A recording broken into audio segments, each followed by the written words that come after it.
Hey guys, tonight we begin with ancient Egypt's biggest scam, being a pharaoh. You'd think being a living god would come with perks, like Eternal Taco Tuesday, or never having to wait in line at the DMV. But spoiler alert, it was actually a cosmic nightmare wrapped in gold and linen. So before you get comfortable, take a moment to like the video and subscribe, but only if you genuinely enjoy what I do here. And let me know in the comments where you're tuning in from and what time it is. For you, it's always fascinating to see who's joining us from around the world. Now dim the lights, maybe turn on a fan for that soft background. And let's ease tonight's journey together into why being pharaoh was basically the world's first impossible job with a 100% mortality rate. Let's start with the biggest misconception about pharaohs. Everyone thinks being a pharaoh was like winning the ancient world's lottery. Unlimited power, endless wealth, people bowing everywhere you went. Basically like being an Instagram influencer, but with actual divine authority. In reality, being a pharaoh was more like being the world's most overqualified customer service representative. Except your customers were both the gods above and millions of humans below, and everyone expected you to fix literally everything. Wrong with the universe. Think about it this way.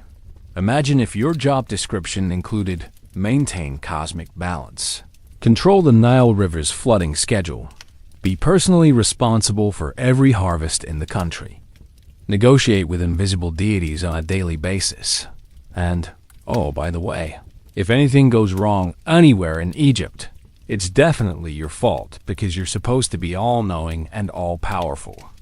That's not a job description. That's a recipe for the world's most epic anxiety disorder.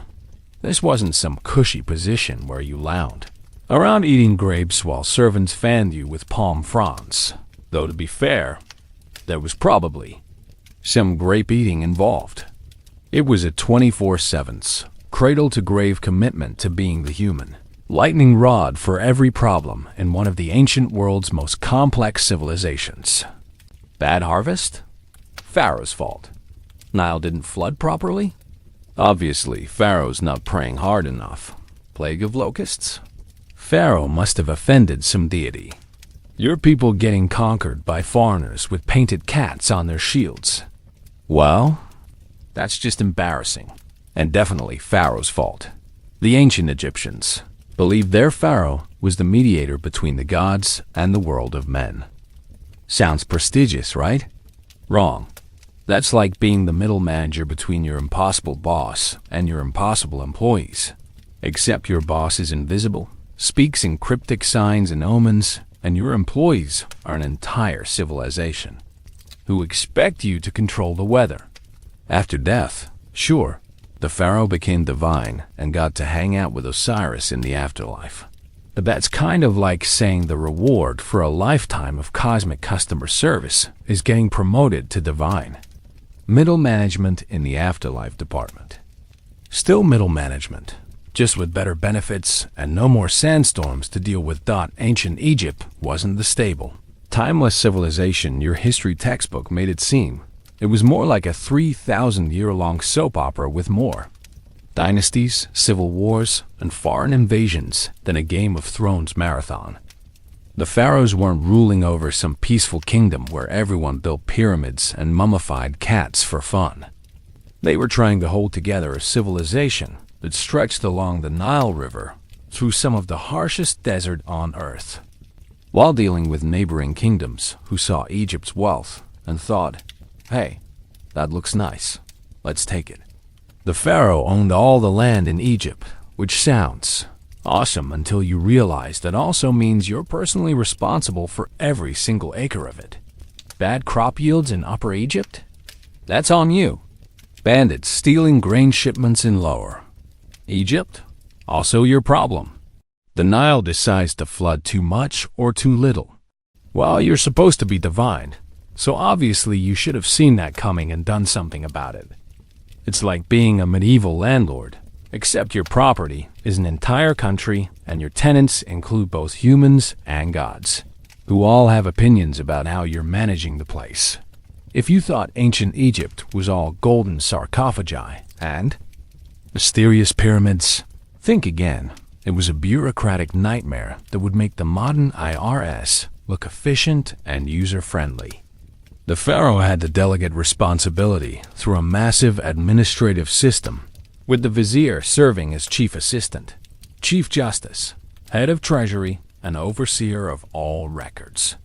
Imagine being CEO of a company where your employees speak different dialects, live hundreds of miles apart, communicate primarily through hieroglyphs, and, oh yeah, some of them are technically gods who might smite you if you filed the wrong paperwork. The pharaoh was responsible for maintaining MAAT cosmic order, balance, and justice.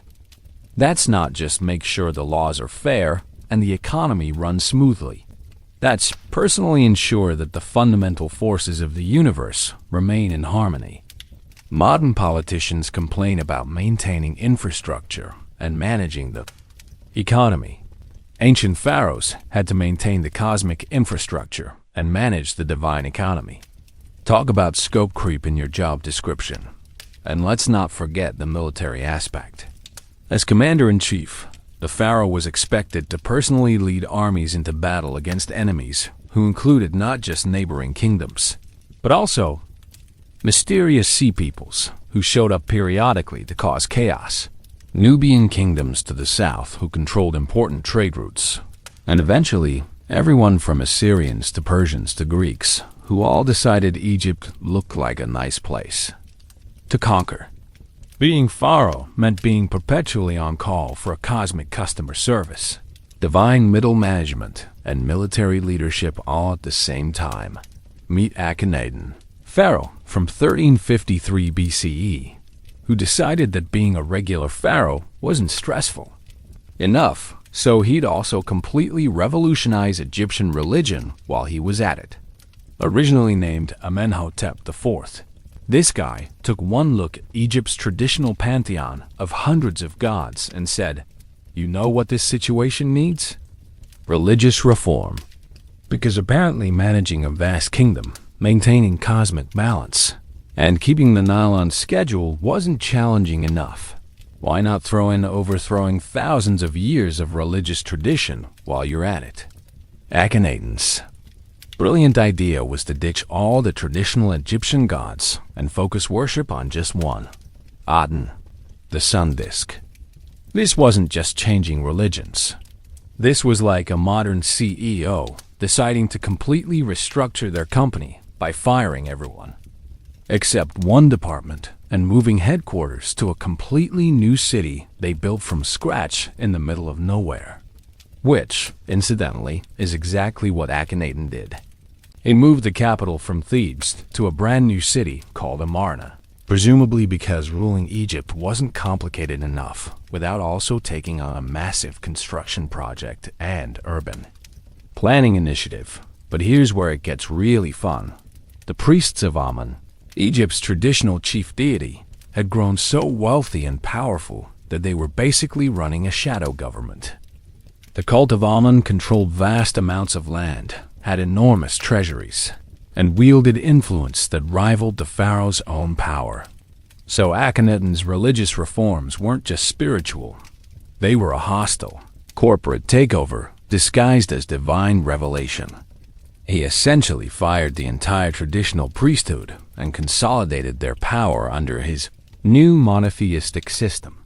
The consequences were exactly what you'd expect when someone tries to completely restructure both the religious and political systems of a major civilization, while also relocating the government and probably dealing with the usual pharaoh responsibilities like making sure the Nile floods on schedule.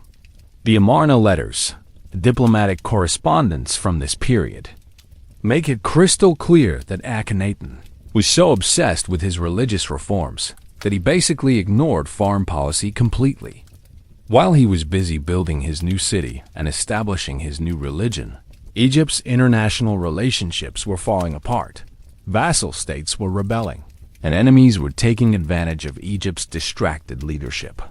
Imagine being So focused on reorganizing your company that you stop answering emails from your biggest clients, ignore reports that your competitors are stealing market share, and miss all the warning signs that your business partnerships are dissolving. That's essentially what Akhenaten did, except instead of losing quarterly profits, he was losing territories and international influence that had taken centuries to build. The irony is that Akhenaten's reforms probably did successfully break the power of the Amun priesthood, but they also created massive instability throughout Egyptian society. People didn't know which gods to pray to. Traditional festivals were cancelled. The economy was disrupted by relocating the capital, and international relations were a disaster. It's like he solved the problem of having too many middle managers by firing everyone and trying to run the entire company himself, while simultaneously moving to a new building and changing the company's entire business model. And if you think that's a recipe for disaster, wait until you hear about what happened after his death. Spoiler alert, his successor, a young pharaoh named Tutankhamun, spent his entire reign trying to undo Akhenaten's reforms and restore the traditional religious system. But by then, the damage was done. Egypt had lost international prestige. Internal stability was shaken, and the precedent was set that pharaohs could completely restructure civilization on a whim. Not exactly the kind of legacy you want when your job description already includes maintain cosmic order. This wasn't just about one pharaoh having a religious midlife crisis and deciding to redecorate Egyptian theology. Akhenaten's reign revealed the fundamental impossibility of the pharaoh's position. They were expected to be simultaneously conservative guardians of ancient tradition and dynamic leaders, capable of adapting to changing circumstances, but any significant change risked destabilizing the entire system, while avoiding change meant stagnation and vulnerability to external threats. The pharaoh was caught in an impossible bind. As the preserver of Maat cosmic order, they were supposed to maintain the traditional systems that had kept Egypt stable for centuries. But as the supreme ruler, they also needed to respond to new challenges, manage evolving threats, and adapt to changing political realities. It's like being hired to both preserve a historical building exactly as it is and modernize it for contemporary use. These aren't just competing priorities. They're fundamentally contradictory requirements. The stakes weren't just political or economic, they were existential. In Egyptian theology, if the pharaoh failed to maintain Maat, cosmic chaos would result. Bad harvests, foreign invasions, civil wars, plagues, all of these weren't just unfortunate events. They were signs that the pharaoh was failing in their cosmic responsibilities. Every disaster became a theological crisis. Every setback was evidence that the divine order was breaking down. And the Egyptian people weren't just subjects of the pharaoh. They were participants in a cosmic system where their prosperity, safety, and spiritual well-being all depended on their ruler's ability to maintain harmony between the human and divine realms. When pharaohs like Akhenaten disrupted this system, they weren't just making policy changes. They were potentially endangering everyone's relationship with the gods and their chances in the afterlife. The complexity and contradictions would only get worse over Egypt's long history. Future pharaohs would face foreign invasions by peoples who didn't respect Egyptian religious customs, internal rebellions by priests who accumulated too much power, economic crises caused by factors beyond anyone's control, and the constant pressure to live up to the impossible standards of divine kingship. Each pharaoh inherited not just a kingdom, but a theological and political system designed to ensure that any failure would be both personal and cosmic in scope. But Akhenaten was just the beginning of Pharaoh's impossible job description. His reign showed what happened when a pharaoh tried to solve the fundamental contradictions of divine kingship through radical reform. But those contradictions were built into the very concept of being pharaoh. Every pharaoh would face variations of the same impossible situation, maintain ancient traditions while adapting to new realities, serve both gods and humans with competing demands, and take personal responsibility for everything from cosmic balance to agricultural yields. The pressure only intensified as Egypt encountered new challenges that no amount of divine authority could solve. Foreign peoples with advanced military technology, internal power struggles that pitted pharaohs against their own bureaucracy, and economic pressures that revealed the limits of even divine leadership. What we're about to explore is how the pharaoh's role evolved from difficult to nightmarish. As Egypt's world became more complex and the gap between divine expectations and human limitations became impossible to ignore, the pharaohs weren't just rulers who happened to have some religious duties. They were trapped in a system that demanded perfection in roles that were inherently impossible to perfect. And as we'll see, the consequences of this impossible position affected not just individual pharaohs, but the entire trajectory of one of history's most enduring civilizations. The job that was too big for gods was somehow expected to be manageable for humans wearing funny hats and fake beards. Let's talk about the pharaoh's actual job description, because it reads like it was written by someone who had never heard of realistic expectations or human limitations. Unlike modern politicians who campaign on promises like, "I'll fix the economy," or "I'll improve healthcare," pharaohs were expected to literally control the forces of nature, communicate with invisible deities on a regular basis, and maintain cosmic balance throughout the universe. And that was just the religious part, a job. The ancient Egyptians believed their pharaoh was not just a political leader, but the actual earthly representative of the gods, specifically the living incarnation of Horus, son of Osiris. This wasn't symbolic leadership or ceremonial authority. This was, if the Nile doesn't flood properly this year, it's because you personally offended Ra, and everyone in Egypt will starve. And it's definitely your fault, because you're supposed to be divine. Imagine running for president and your campaign promises including, "I will personally ensure good weather for all outdoor events, and I guarantee that natural disasters will not occur during my administration." That's essentially what every pharaoh was signing up for. The pharaoh was responsible for maintaining Maat cosmic order, balance, and justice. This wasn't just make sure the courts run fairly and the laws are reasonable. This was ensure that the fundamental forces of the universe remain in perfect harmony. Modern leaders complain about maintaining infrastructure and managing the economy. Pharaohs had to maintain cosmic infrastructure and manage the divine economy. They were expected to be simultaneously the high priest of every temple in Egypt, the supreme commander of all military forces, the chief executive of the government, the final arbiter of all legal disputes, and the personal intermediary between Egypt and every deity in the pantheon. And here's the really fun part, all of these responsibilities were interconnected. You couldn't just focus on the parts of the job you were good at and delegate the rest. If you failed in your religious duties, the gods would withdraw their favor and your military campaigns would fail. If you neglected your role as cosmic intermediary, natural disasters would occur and the economy would collapse. If you didn't maintain proper relationships with the priesthood, they might undermine your political authority. It was like being hired to simultaneously run Apple, the Catholic Church, the United Nations, and the Weather Channel, with the understanding that failure in any one area would cause all the others to collapse, catastrophically.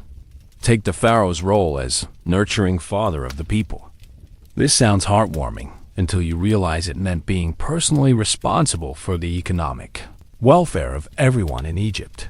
The pharaoh was expected to ensure prosperity by calling upon the gods to regulate the waters of the Nile, opening the granaries in case of famine, and guaranteeing good distribution of arable land. That's not governing. That's being expected to control weather. patterns through prayer, while also managing agricultural policy and disaster relief for an entire civilization. Let's break down what calling upon the gods to regulate the waters of the Nile actually involved. The Nile's annual flood was the foundation of Egypt's entire economy. Too little flooding meant crop failure and famine. Too much flooding meant destroyed villages and agricultural infrastructure.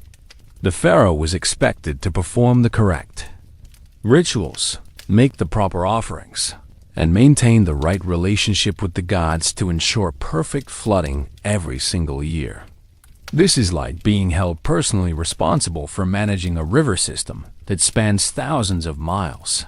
Except instead of using modern engineering and meteorology, your only tools are prayer, sacrifice, and hoping that invisible deities appreciate your choice of incense. One pharaoh allegedly spent so much time performing flood-related rituals that he barely had time for actual governance. The priests kept demanding more elaborate ceremonies, more expensive offerings, and more frequent consultations with oracles, all while the pharaoh was also supposed to be managing military campaigns, overseeing construction projects, and handling diplomatic relations with neighboring kingdoms. It's like being CEO of a major corporation while also being required to personally conduct every important business meeting through a seance. Another example involves the pharaoh's responsibility for guaranteeing good distribution of arable land. In ancient Egypt, all land officially belonged to the pharaoh, who was then responsible for ensuring it was distributed fairly and used efficiently. This meant keeping track of agricultural productivity across hundreds of thousands of acres, managing disputes between farmers and local officials, adjusting land allocations based on changing Nile flood patterns, and somehow ensuring that everyone had enough fertile land to support themselves while also generating surplus for taxes and trade. Modern governments struggle with land use planning, even with computers, satellite imagery, and professional bureaucracies. Ancient pharaohs were expected to manage the agricultural productivity of an entire river valley using papyrus records, human messengers, and divine inspiration. They had to balance the competing needs of farmers, priests, who controlled vast temple estates, military personnel, who needed food supplies, construction workers, who built the monuments, and traders, who needed surplus goods for international commerce. And if harvest yields were poor, it wasn't considered a natural disaster or economic downturn. It was evidence that the pharaoh was failing in their divine responsibilities. The military aspect was equally impossible. The pharaoh was expected to be the brave protector of the borders, which meant personally leading armies into battle against enemies ranging from Nubian kingdoms to mysterious sea peoples, to eventually the Assyrians, Persians, and Greeks. But here's the catch. The pharaoh was also supposed to always be victorious, because defeat in battle was seen as evidence that the gods had withdrawn their favor. Egyptian art consistently shows the pharaoh as the sole victor in every military engagement, standing up and knocking out a bunch of prisoners or shooting arrows from his battle chariot. This wasn't just propaganda. It was theological necessity. If the pharaoh lost a battle, it meant either they weren't really divine, theological crisis, or they had somehow offended the gods, cosmic crisis. Either way, military defeat wasn't just a tactical setback. It was an existential threat to the entire concept of divine kingship. The result was that pharaohs were under enormous pressure to either win every battle or find creative ways to spin defeats as victories. Some pharaohs reportedly avoided major military campaigns entirely, preferring to focus on smaller conflicts they were more likely to win. Others launched preemptive attacks against weaker neighbors to build up their victory, resume before taking on more serious threats. It's like being required to maintain a perfect win-loss record in a sport, where your opponents get to choose the rules and the playing field changes every game. But it wasn't that simple. The pharaoh's divine authority was simultaneously absolute and completely dependent on other people's cooperation. Theoretically, the pharaoh's will was supreme, and he governed by royal decree. In practice, the pharaoh had to delegate responsibility to a massive bureaucracy, and if that bureaucracy decided to stop cooperating, even divine authority became pretty useless. The pharaoh's chief assistant was the vizier, who served as chief justice, head of the treasury, and overseer of all records. This sounds like a reasonable division of labor until you realize that the vizier basically controlled all the practical aspects of government while the pharaoh was busy maintaining cosmic balance. If the vizier was competent and loyal, the system could work.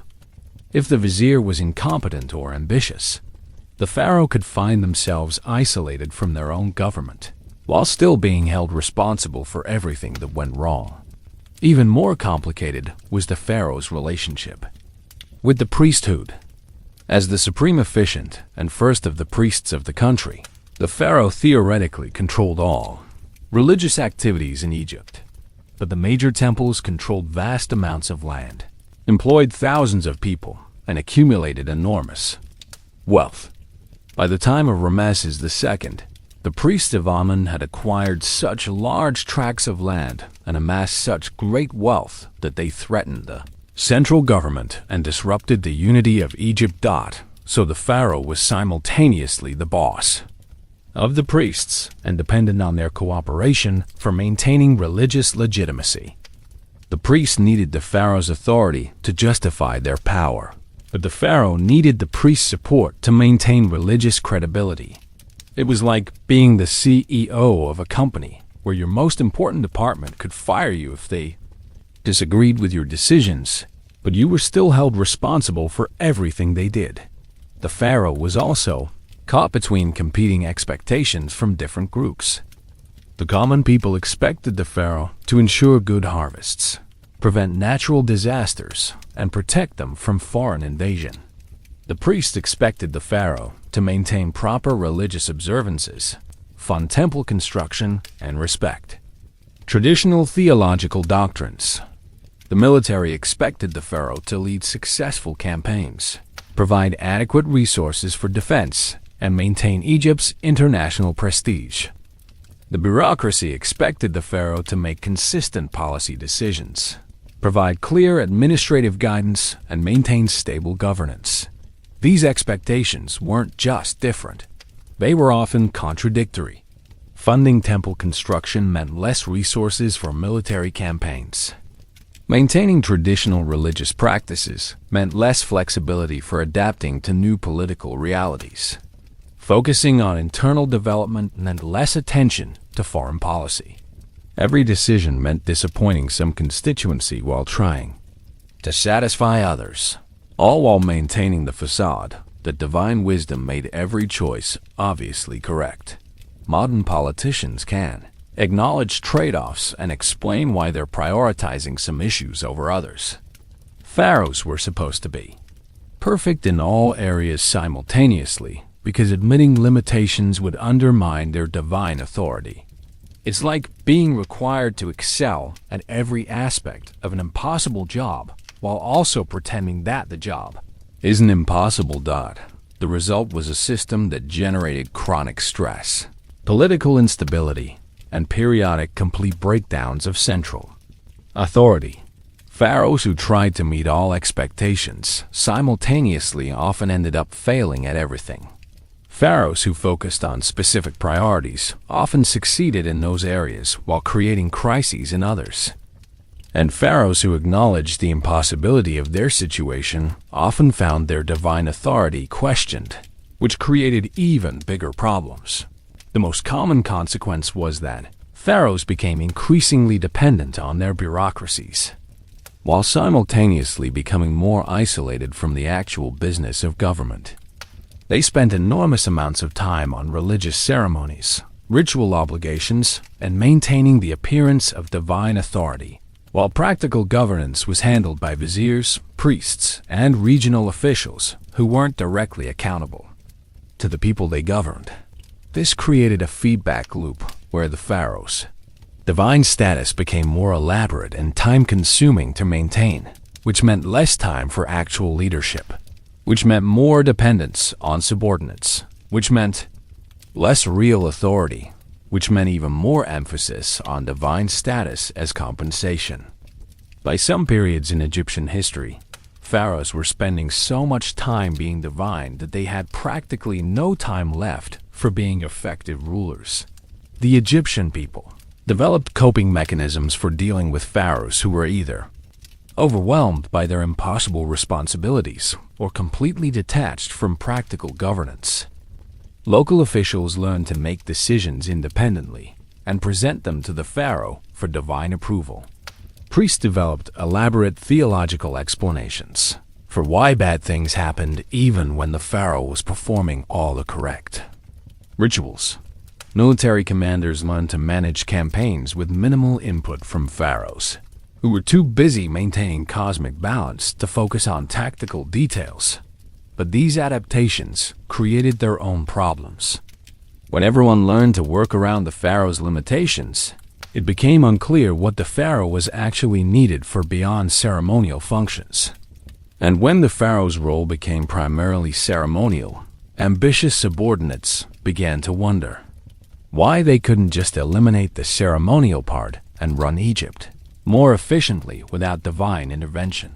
Some pharaohs tried to solve these problems by dramatically expanding their authority and directly controlling more aspects of government. Others tried to solve them by focusing exclusively on their religious duties and leaving practical governance to their subordinates. Both approaches tended to create new crises that were worse than the original problems. The Egyptian system developed elaborate mechanisms for managing pharaohs who were failing in their impossible duties. Theological explanations for natural disasters that didn't blame the pharaoh directly. Political procedures for handling pharaohs who were obviously incompetent. And succession practices designed to ensure that the next pharaoh wouldn't repeat the same mistakes. But all of these mechanisms required acknowledging that the pharaoh's divine authority had practical limitations, which undermined the very concept they were designed to preserve. Meanwhile, the pharaoh's impossible job description was getting even more complicated as Egypt encountered new challenges that no amount of divine authority could solve. The traditional problems of maintaining cosmic balance and ensuring agricultural prosperity were difficult enough when Egypt was relatively isolated and self-sufficient.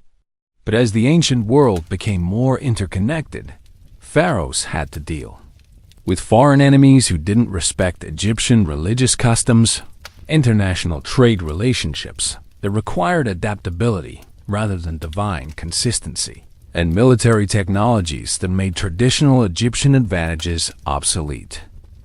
The pharaohs who succeeded Akhenaten inherited not just his specific mess, but the broader problem that Egyptian divine kingship was designed for a world that no longer existed. They needed to maintain ancient traditions while adapting to rapidly changing circumstances, preserve religious authority while dealing with practical challenges that had nothing to do with theology, and somehow hold together a system that was becoming increasingly disconnected from the realities of governing a major civilization in a competitive international environment. What we're about to explore is how these contradictions played out when pharaohs tried to maintain their impossible standards while dealing with the ultimate test of divine kingship. External threats that couldn't be solved through better pyramid construction or more elaborate religious ceremonies. The job that was already too big for humans was about to encounter challenges that would have been too big for actual gods. That of maintaining cosmic balance while managing an impossible bureaucracy was challenging. Then dealing with foreign invasions while still pretending to be divine was like playing chess while blindfolded, underwater, against opponents who kept changing the rules and occasionally set the board on fire. The pharaoh's divine authority was designed for managing internal Egyptian affairs where everyone agreed that pharaohs were supposed to be gods. But when Egypt encountered foreign enemies who had never heard of Maat and didn't particularly care about Egyptian theological concepts. The entire system of divine kingship revealed its fundamental vulnerability to people who simply refused to play by Egyptian rules. The pharaoh was expected to be the brave protector of Egypt's borders, like Ra, fighting the serpent Apophis, repelling desert plunderers, defeating invading armies, and crushing internal rebels. This worked reasonably well when Egypt's enemies were neighboring kingdoms with similar military technology and compatible concepts of divine kingship. Everyone understood that wars were decided by which gods were stronger. Victories proved divine favor, and defeats could be explained through theological frameworks that preserved the basic concept of divine authority. But starting around 1700 BCE, Egypt began encountering enemies who operated according to completely different rules.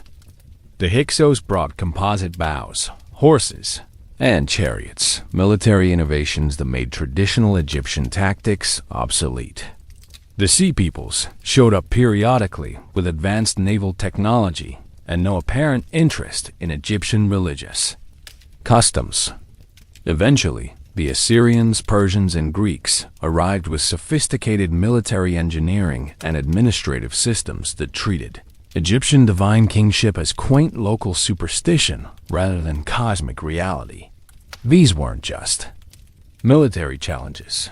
They were existential threats to the entire concept of pharaonic authority. If the pharaoh was truly divine, why couldn't they prevent foreign conquest? If Egyptian gods were actually controlling events, why did foreign gods seem to be winning battles?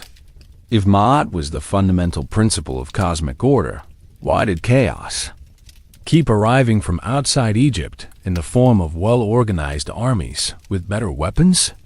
The pharaohs found themselves trapped between maintaining their impossible domestic responsibilities and adapting to international realities that made those responsibilities even more impossible.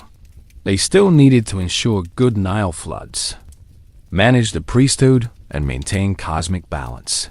But now they also had to figure out how to fight enemies who didn't care about cosmic balance and had military advantages that no amount of divine authority could overcome.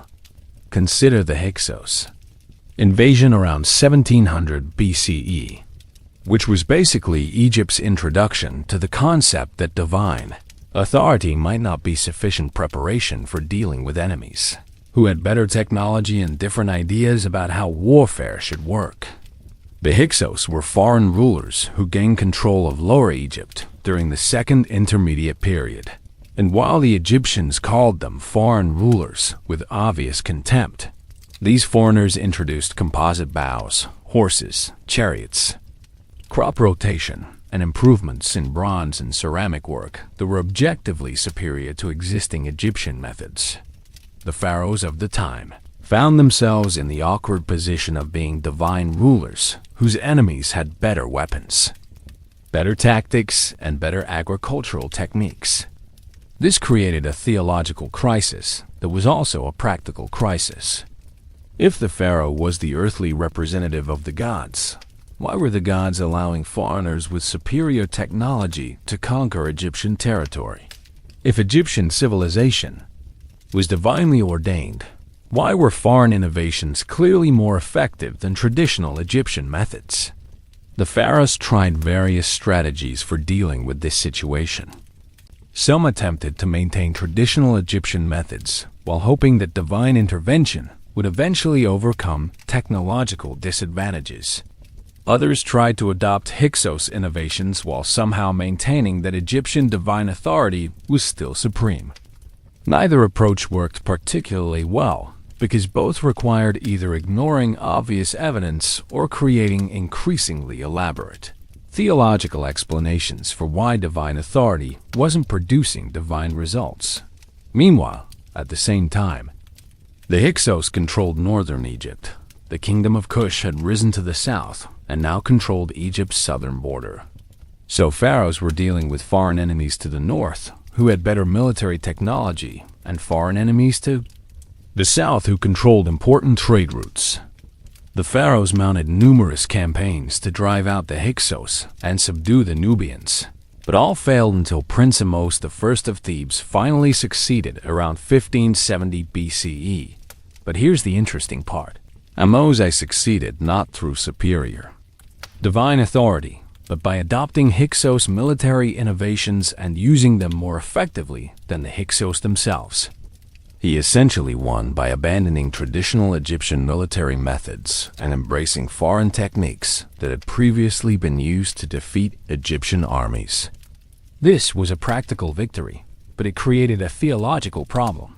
If Egyptian gods were supreme, why did victory require abandoning Egyptian methods in favor of foreign innovations? Even more dramatically, consider the Persian conquest under Cambyses II, which revealed just how vulnerable Egyptian divine authority was to enemies who understood Egyptian religious beliefs well enough to weaponize them. Knowing that Egyptians revered cats as living representations of the goddess Bastet, Cambyses II ordered his soldiers to paint cats on their shields and drive cats and other sacred animals in front of their army toward the Egyptian city of Pelus. The Egyptian forces surrendered rather than risk harming the sacred animals. This wasn't military defeat through superior tactics or technology. This was military defeat through psychological warfare based on exploiting Egyptian religious beliefs. The pharaoh's divine authority, which was supposed to protect Egypt from external threats, became the mechanism through which external threats conquered Egypt. The pharaoh was caught in an impossible bind. Egyptian religious customs required protecting sacred animals, but those same customs prevented effective military resistance against enemies who used sacred animals as human shields.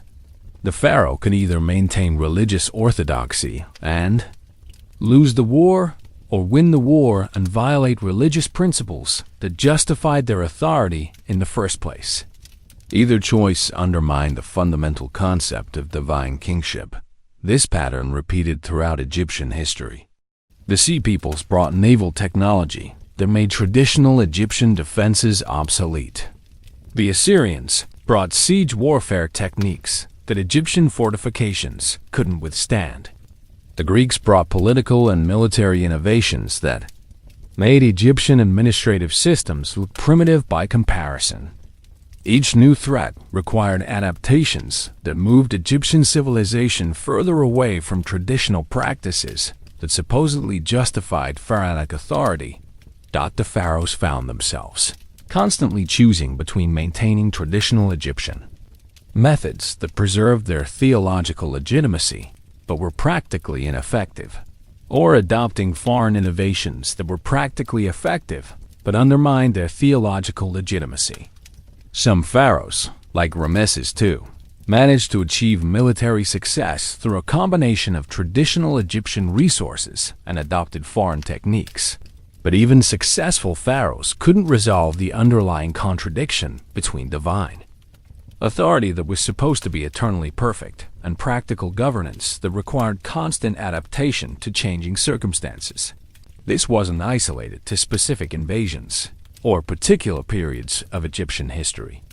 The pattern that emerged was that Egyptian divine kingship worked reasonably well for managing internal affairs within a stable cultural context, but became increasingly problematic as Egypt encountered external challenges that didn't fit within traditional Egyptian frameworks. Every major foreign threat revealed the same fundamental problem. The pharaoh's authority was based on maintaining cosmic order according to Egyptian religious principles, but cosmic order apparently didn't extend beyond Egypt's borders. Foreign enemies operated according to different principles, worshipped different gods, and used different methods that were often more effective than Egyptian approaches. The pharaohs developed various strategies for managing this contradiction.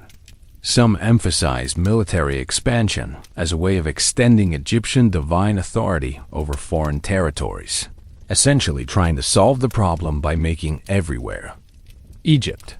Others focused on defensive strategies, designed to minimize contact with foreign influences that might undermine traditional Egyptian systems. Still others attempted to selectively adopt foreign innovations while maintaining that these adoptions were somehow consistent with eternal Egyptian wisdom. None of these strategies resolved the underlying tension. Military expansion required resources and attention that diverted from domestic responsibilities, and even successful expansion just created new problems of governing foreign populations who didn't accept Egyptian divine authority. Defensive strategies might preserve traditional systems internally, but they also meant accepting that Egyptian divine authority had geographical limitations, which was theologically problematic for a system based on cosmic universality. The pattern became increasingly clear over Egypt's long history. External challenges consistently revealed that the pharaoh's divine authority was more fragile and limited than Egyptian theology claimed. Each successful adaptation to foreign threats required modifications to traditional Egyptian systems, and each modification raised questions about whether traditional systems had actually been divinely ordained or just locally effective. Social, political, and economic factors all contributed to this pattern. Egypt's wealth and strategic location made it an attractive target for foreign conquest, which meant pharaohs faced constant external pressure. Egypt's agricultural productivity depended on the Nile River system, which meant Egyptian civilization was geographically concentrated and potentially vulnerable to enemies who controlled access to Mediterranean trade routes or Upper Nile water sources. Most significantly, Egyptian divine kingship was designed for a world where Egypt was the dominant regional power surrounded by smaller, less sophisticated neighbors. As the ancient world became more interconnected and other civilizations developed advanced military and administrative technologies, Egyptian divine authority became a competitive disadvantage rather than a strategic asset. Maintaining elaborate religious ceremonies and theological consistency required time and resources that could have been used for military innovation or administrative reform. Other time periods and places faced similar challenges, but most other civilizations had political systems that could acknowledge limitations and adapt to changing circumstances without undermining their basic legitimacy. Egyptian pharaohs were trapped in a system that claimed perfection and universality, which made any adaptation or limitation a potential theological crisis rather than just a practical adjustment. The effects were both immediate and long-term, reshaping not just Egyptian military and political strategies, but the fundamental nature of pharaonic authority itself.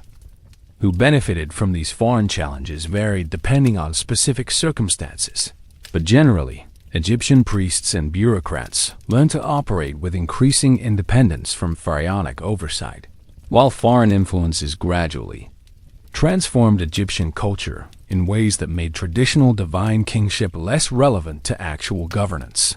Who suffered most obviously were the pharaohs themselves, who found their impossible job becoming even more impossible as external pressures multiplied their responsibilities without providing additional resources or authority to meet those responsibilities. But Egyptian society as a whole also suffered from the chronic instability that resulted from having a political system designed for conditions that no longer existed. The unintended consequences were often more significant than the immediate effects of specific invasions or defeats. Foreign military technologies and administrative methods didn't just change Egyptian warfare and governance. They changed Egyptian ideas about what effective leadership looked like. As Egyptians observed foreign rulers who achieved practical success without claiming divine authority, the entire concept of divine kingship began to seem less necessary and more like an expensive luxury that interfered with effective administration. This process shaped future developments by creating a cycle where external challenges required adaptations that undermined traditional authority, which created internal instability that made Egypt more vulnerable to future external challenges. Each generation of pharaohs inherited a more complex and contradictory situation than their predecessors, and each generation's attempts to manage these contradictions created new problems for their successors. Modern parallels are striking. Any political system that claims perfection or divine sanction faces similar challenges when confronted with practical problems that require acknowledgement of limitations and adaptation to changing circumstances.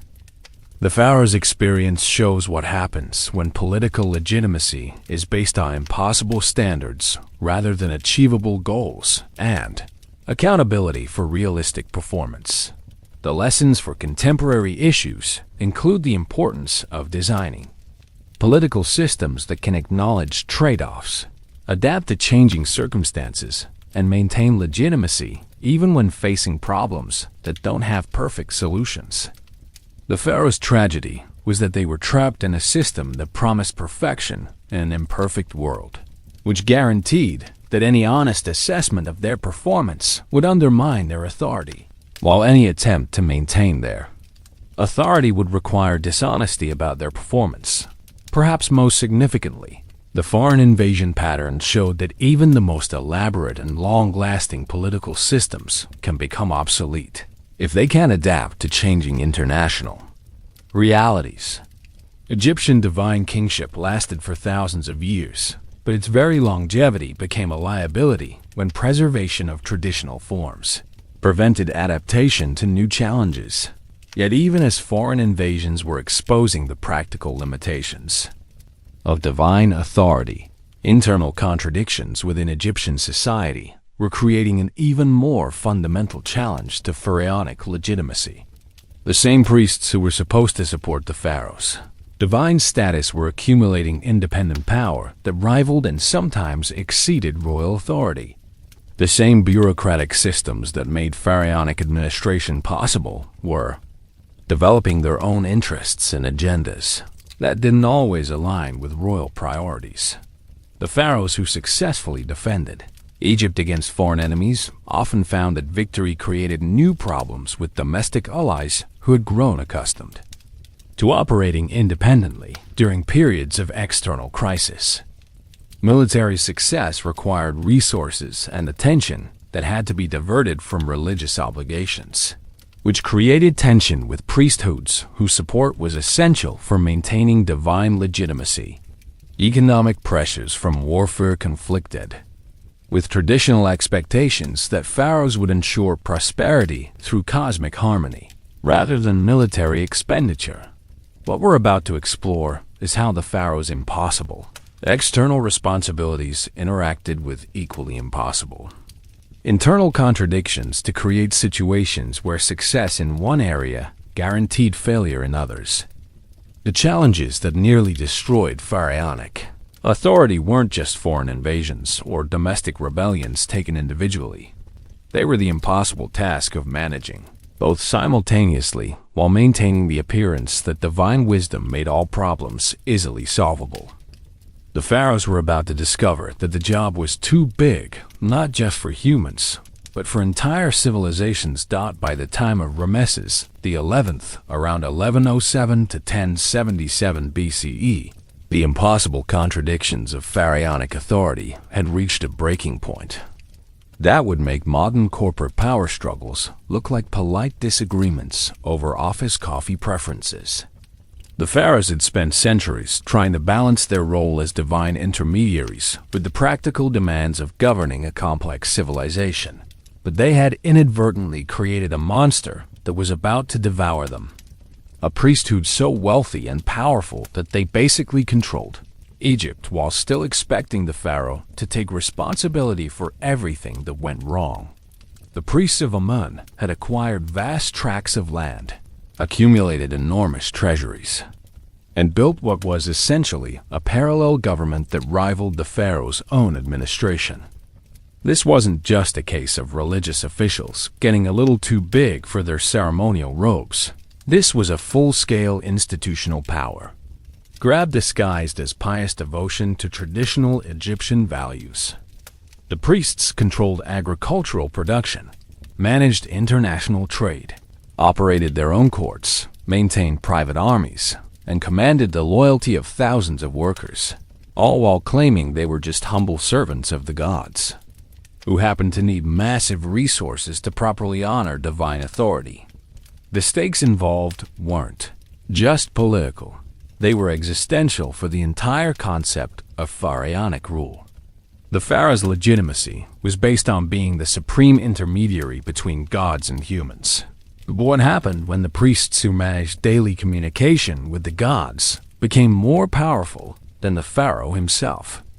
If the priests controlled more resources than the royal government, interpreted divine will independently of royal authority, and commanded more popular loyalty than the pharaoh, then what exactly was the pharaoh's function beyond wearing ceremonial headgear and taking blame for natural disasters? The key players involved included pharaohs who were struggling to maintain relevance in their own kingdom, high priests who had essentially become independent rulers of their own territories, regional governors who were choosing sides between royal and priestly authority, and ordinary Egyptians who were watching their supposedly divine political system tear itself apart over questions of who got to speak for the gods. The tension had been building for generations, but by Ramesses XI's reign, it was clear that Egypt couldn't continue to function with two competing centers of authority both claiming divine sanction for their decisions. This wasn't just another political crisis that could be resolved through negotiation or compromise. This was a fundamental challenge to the theological foundations of Egyptian civilization that would determine whether pharaonic authority could survive contact with the practical realities of governing a complex society. The crisis reached its climax during what historians diplomatically call the period of competing authorities, but which was really more like watching a 1,000-year-old political system have a very public nervous breakdown. Ramesses Shi was technically pharaoh, but his actual authority extended barely beyond the immediate vicinity of whatever palace he happened to be occupying on any given day. Meanwhile, the high priest of Ammon at Thebes was operating what amounted to an independent kingdom in Upper Egypt, complete with his own administrative system, military forces, and economic policies. The situation became surreal when both the pharaoh and the high priest began issuing contradictory decrees about the same issues, each claiming divine authority for their decisions. Imagine if the president and the pope both claimed to be the real head of the United States government and started issuing competing executive orders, except the pope also controlled most of the country's agricultural land and had his own army. That's essentially what was happening in Egypt, except instead of constitutional law, the competing authorities were arguing about cosmic order and divine will. The breaking point came when disputes over tax collection and agricultural management revealed that the priests of Ammon were essentially running their own country within Egypt. They collected their own taxes from temple lands, operated their own courts for legal disputes, maintained their own granaries for food distribution, and even conducted their own diplomatic relations with foreign governments. The pharaoh was still theoretically responsible for Egypt's welfare and international relations, but he couldn't actually control or even monitor many of the activities that affected Egypt's welfare and international relations. Local officials found themselves caught between competing authorities who both claimed the right to issue binding commands. Some regional governors tried to maintain loyalty to royal authority while acknowledging practical dependence on priestly resources. Others openly switched allegiance to whichever authority seemed more capable of providing effective administration. Still others attempted to play both sides, publicly supporting pharaonic authority while privately cooperating with priestly administration. The absurdity reached peak levels when the pharaoh and the high priest began conducting separate negotiations with the same foreign governments, each claiming to represent the real Egypt and each offering different terms for the same agreements.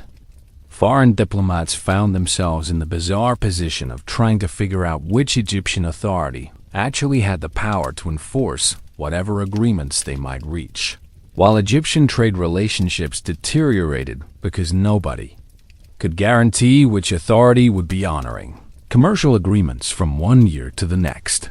The military situation was even more complicated. The pharaoh theoretically commanded all Egyptian military forces, but many soldiers were stationed on temple lands, supplied by temple resources, and commanded by officers who owed their positions to priestly appointment rather than royal favor. When conflicts arose between royal and priestly authority, military units sometimes found themselves facing the impossible choice between obeying their theoretical supreme commander, the pharaoh, and their practical immediate commanders, priest-appointed officers who controlled their pay and supplies. The economic consequences were predictably disastrous. Trade relationships that had taken centuries to develop collapsed when foreign merchants couldn't determine which Egyptian authority had the power to enforce commercial agreements. Agricultural productivity declined when farmers couldn't determine which authority controlled land rights and tax obligations. Construction projects were abandoned when royal and priestly authorities issued competing instructions about resource allocation and labor assignments. Perhaps most telling was the breakdown of religious authority itself. The pharaoh was supposed to be the supreme priest of all Egypt, but when the high priest of Amun commanded more resources and wielded more practical power than the pharaoh, the entire theological basis of pharaonic authority became questionable. If the gods really supported pharaonic rule, why were their priests openly defying pharaonic authority? If divine wisdom guided pharaonic decisions, why were those decisions being ignored by the people who supposedly served as intermediaries between pharaohs and gods? The situation deteriorated to the point where some regions of Egypt were essentially operating as independent city-states, acknowledging neither pharaonic nor high priestly authority, while other regions were switching allegiance between competing authorities based on short-term practical considerations rather than any consistent political or religious principles. Egypt had become a failed state with a pharaoh who still claimed cosmic responsibility but couldn't control basic governmental functions. The crisis revealed that all the elaborate theological explanations for pharaonic authority were useless. When faced with practical questions about who actually had the power to make and enforce decisions, divine sanction meant nothing if it couldn't be translated into effective administration. And effective administration was impossible when multiple authorities claimed divine sanction for contradictory policies. The entire system of divine kingship collapsed not because of foreign invasion or natural disaster, but because its own internal contradictions had finally become too severe to ignore or manage through theological creativity. The response was a mixture of panic, denial, and desperate attempts to salvage whatever could be preserved from the wreckage of pharaonic authority.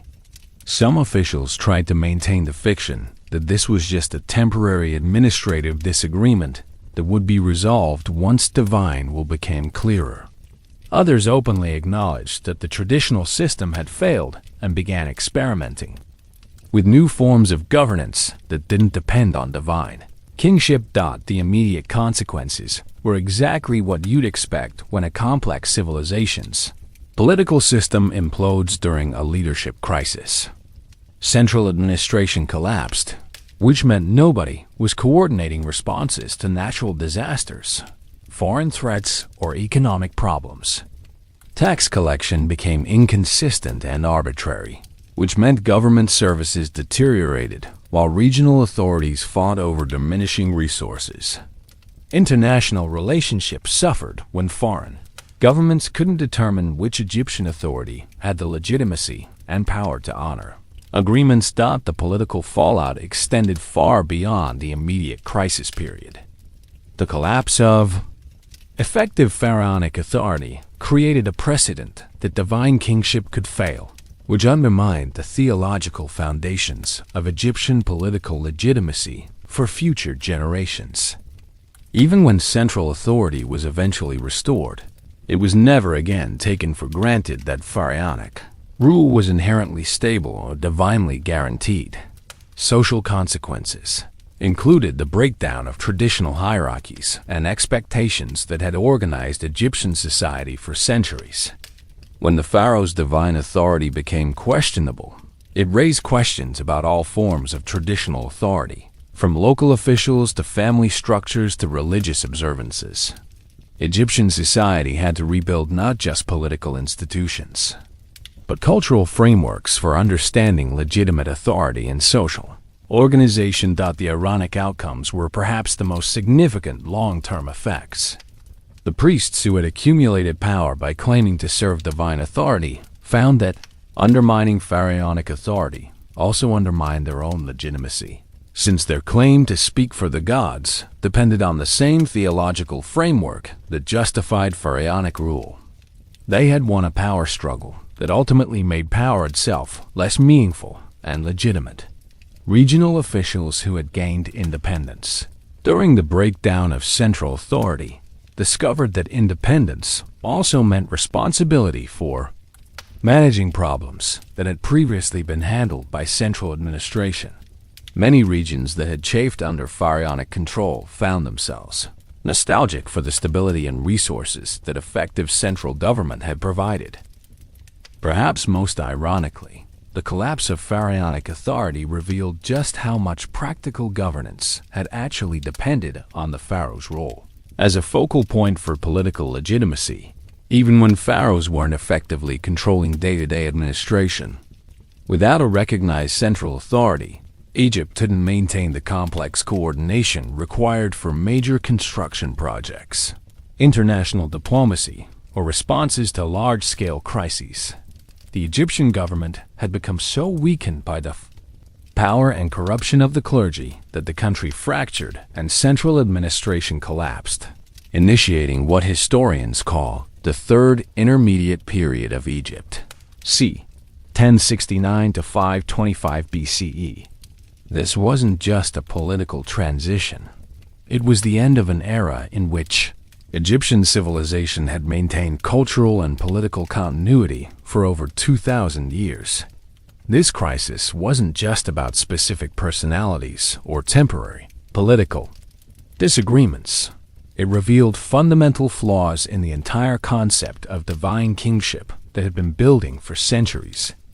The pharaoh's impossible job description had finally created impossible contradictions that no amount of theological creativity could resolve or manage. The breakdown showed that dividing authority between cosmic responsibilities and practical governance creates inherent instability, because cosmic responsibilities can't be delegated while practical governance requires delegation.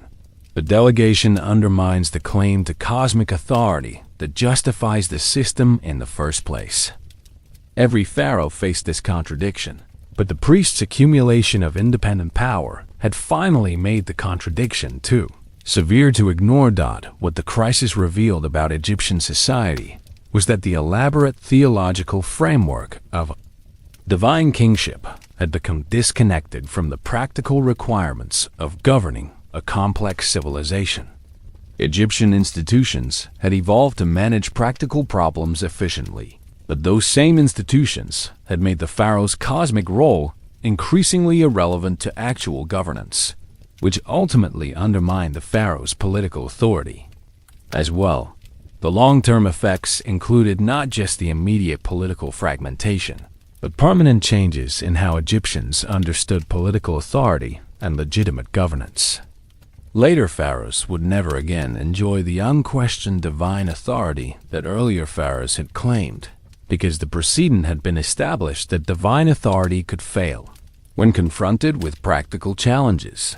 Why historians still debate this period reflects broader questions about whether political systems based on claims to perfection or divine sanction can ever be stable in complex societies that require constant adaptation to changing circumstances. The pharaoh's experience suggests that any political system that can acknowledge limitations and failures will eventually create contradictions that become impossible to manage through ideology alone. The crisis also demonstrates how institutional success can create the conditions for institutional failure. The pharaoh's success in creating effective administrative systems ultimately created competitors for their own authority, while their success in establishing religious legitimacy created theological standards that no human ruler could consistently meet. The very achievements that made pharaonic rule effective also made it unsustainable, which is perhaps the ultimate irony of divine kingship's impossible job description. Around the main catastrophes of pharaonic authority, a colorful cast of characters played crucial roles in demonstrating just how many different ways the impossible job of being pharaoh could go spectacularly wrong. Meet Tutankhamun, the boy king who inherited Akhenaten's theological disaster and spent his entire short reign trying to undo religious reforms while somehow maintaining that pharaonic wisdom was eternal and infallible. Picture being 18 years old and having your job description include restore cosmic order that your predecessor completely disrupted while pretending that divine authority never makes mistakes. It's like being hired to fix a company that your predecessor burned down while also maintaining that company policy is always perfect and consistent. Tutankhamun's reign reveals the impossible bind facing any pharaoh who inherited someone else's failures. He needed to reverse Akhenaten's religious policies to restore stability, but reversing previous pharaonic decisions implied that previous pharaonic decisions could be wrong, which undermined the entire theological basis for pharaonic authority. So Tutankhamun had to somehow restore traditional practices, without acknowledging that they had ever actually been abandoned, while undoing temporary policy adjustments without admitting that those adjustments had been disasters. He was essentially required to fix everything while pretending that nothing had ever been broken. Then there's Ramesses II, who represents a different approach to pharaonic impossibility, solving problems through sheer scale and stubbornness. Ramesses II reigned for 66 years and basically tried to overwhelm the contradictions of divine kingship through massive construction projects, elaborate military campaigns, and the ancient world's first comprehensive propaganda program. His strategy was essentially, if you build enough monuments and win enough battles, maybe people will stop noticing that the job description is impossible. He constructed more temples, statues, and monuments than any other pharaoh, fought more wars, made more treaties, and generally tried to be so impressively pharaoh-like that nobody would question whether being pharaoh actually made sense. Ramesses II's approach worked better than most, but it also demonstrated the resources required to maintain divine authority through spectacle rather than effectiveness. He spent enormous amounts of Egypt's wealth on projects designed to demonstrate his divine status, which meant less resources available for practical governance, economic development, or military preparedness. His reign was successful by pharaonic standards, but it was also financially exhausting in ways that created problems for his successors, who couldn't maintain the same level of expensive divine theater. Perhaps most telling is Cleopatra VII, the last active pharaoh, who represents the final evolution of pharaonic authority into pure political theater, disconnected from any practical governance responsibilities. By her time, Egypt was essentially a Roman client state and pharaonic authority existed mainly for ceremonial purposes and tax collection efficiency. Cleopatra's political strategies involved manipulating Roman leaders rather than governing Egypt directly, which was probably more realistic than trying to maintain traditional pharaonic responsibilities in a world where those responsibilities had become completely obsolete. Cleopatra's story shows what pharaonic authority looked like when stripped of its impossible cosmic responsibilities and reduced to practical political maneuvering. She was highly skilled at diplomacy, alliance building, and strategic planning. but she was basically a regional governor with elaborate costumes, rather than a divine intermediary between gods and humans. Her reign demonstrates that when pharaonic authority was reduced to achievable goals and realistic responsibilities, pharaohs could actually be quite effective, but they were no longer really pharaohs in any traditional sense. These three characters represent different strategies for managing pharaonic impossibility.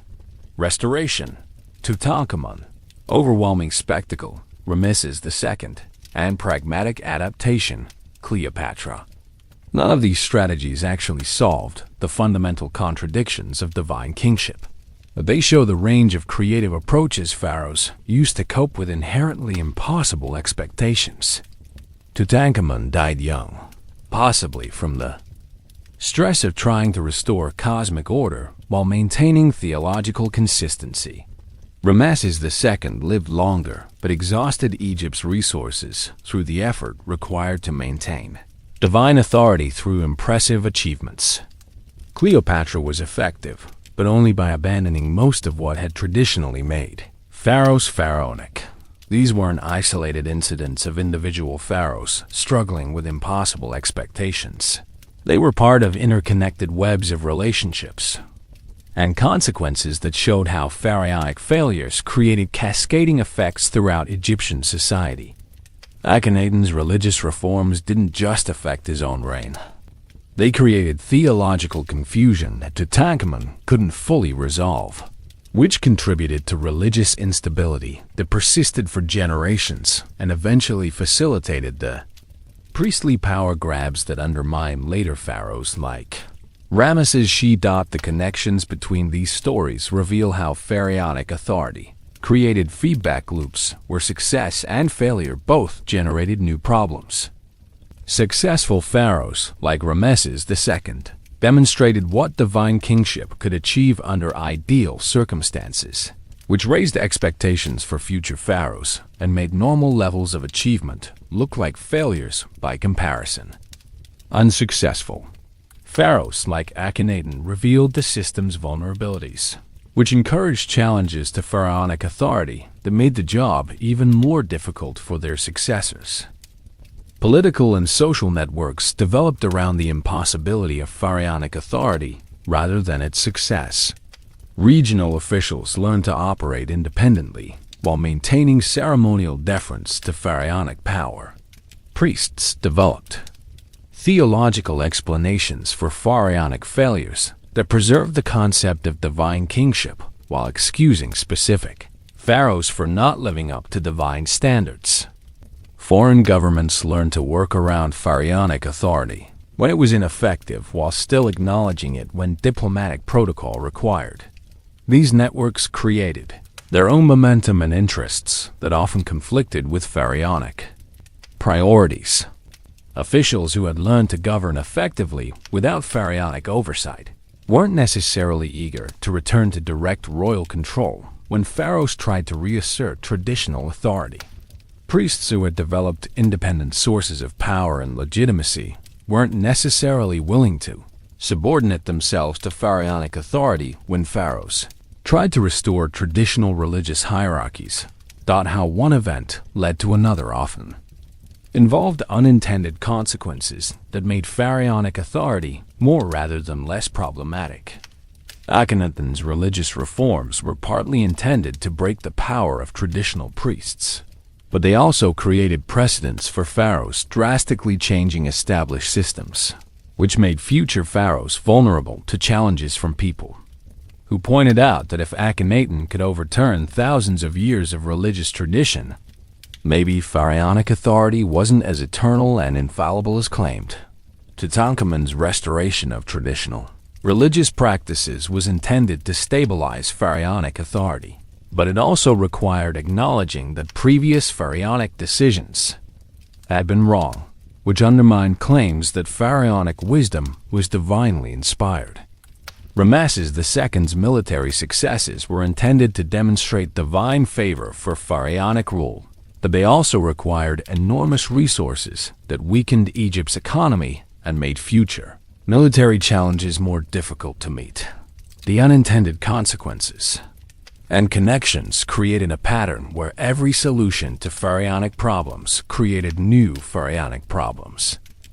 Attempts to strengthen pharaonic authority by demonstrating divine power often required resources that weaken practical governance capabilities.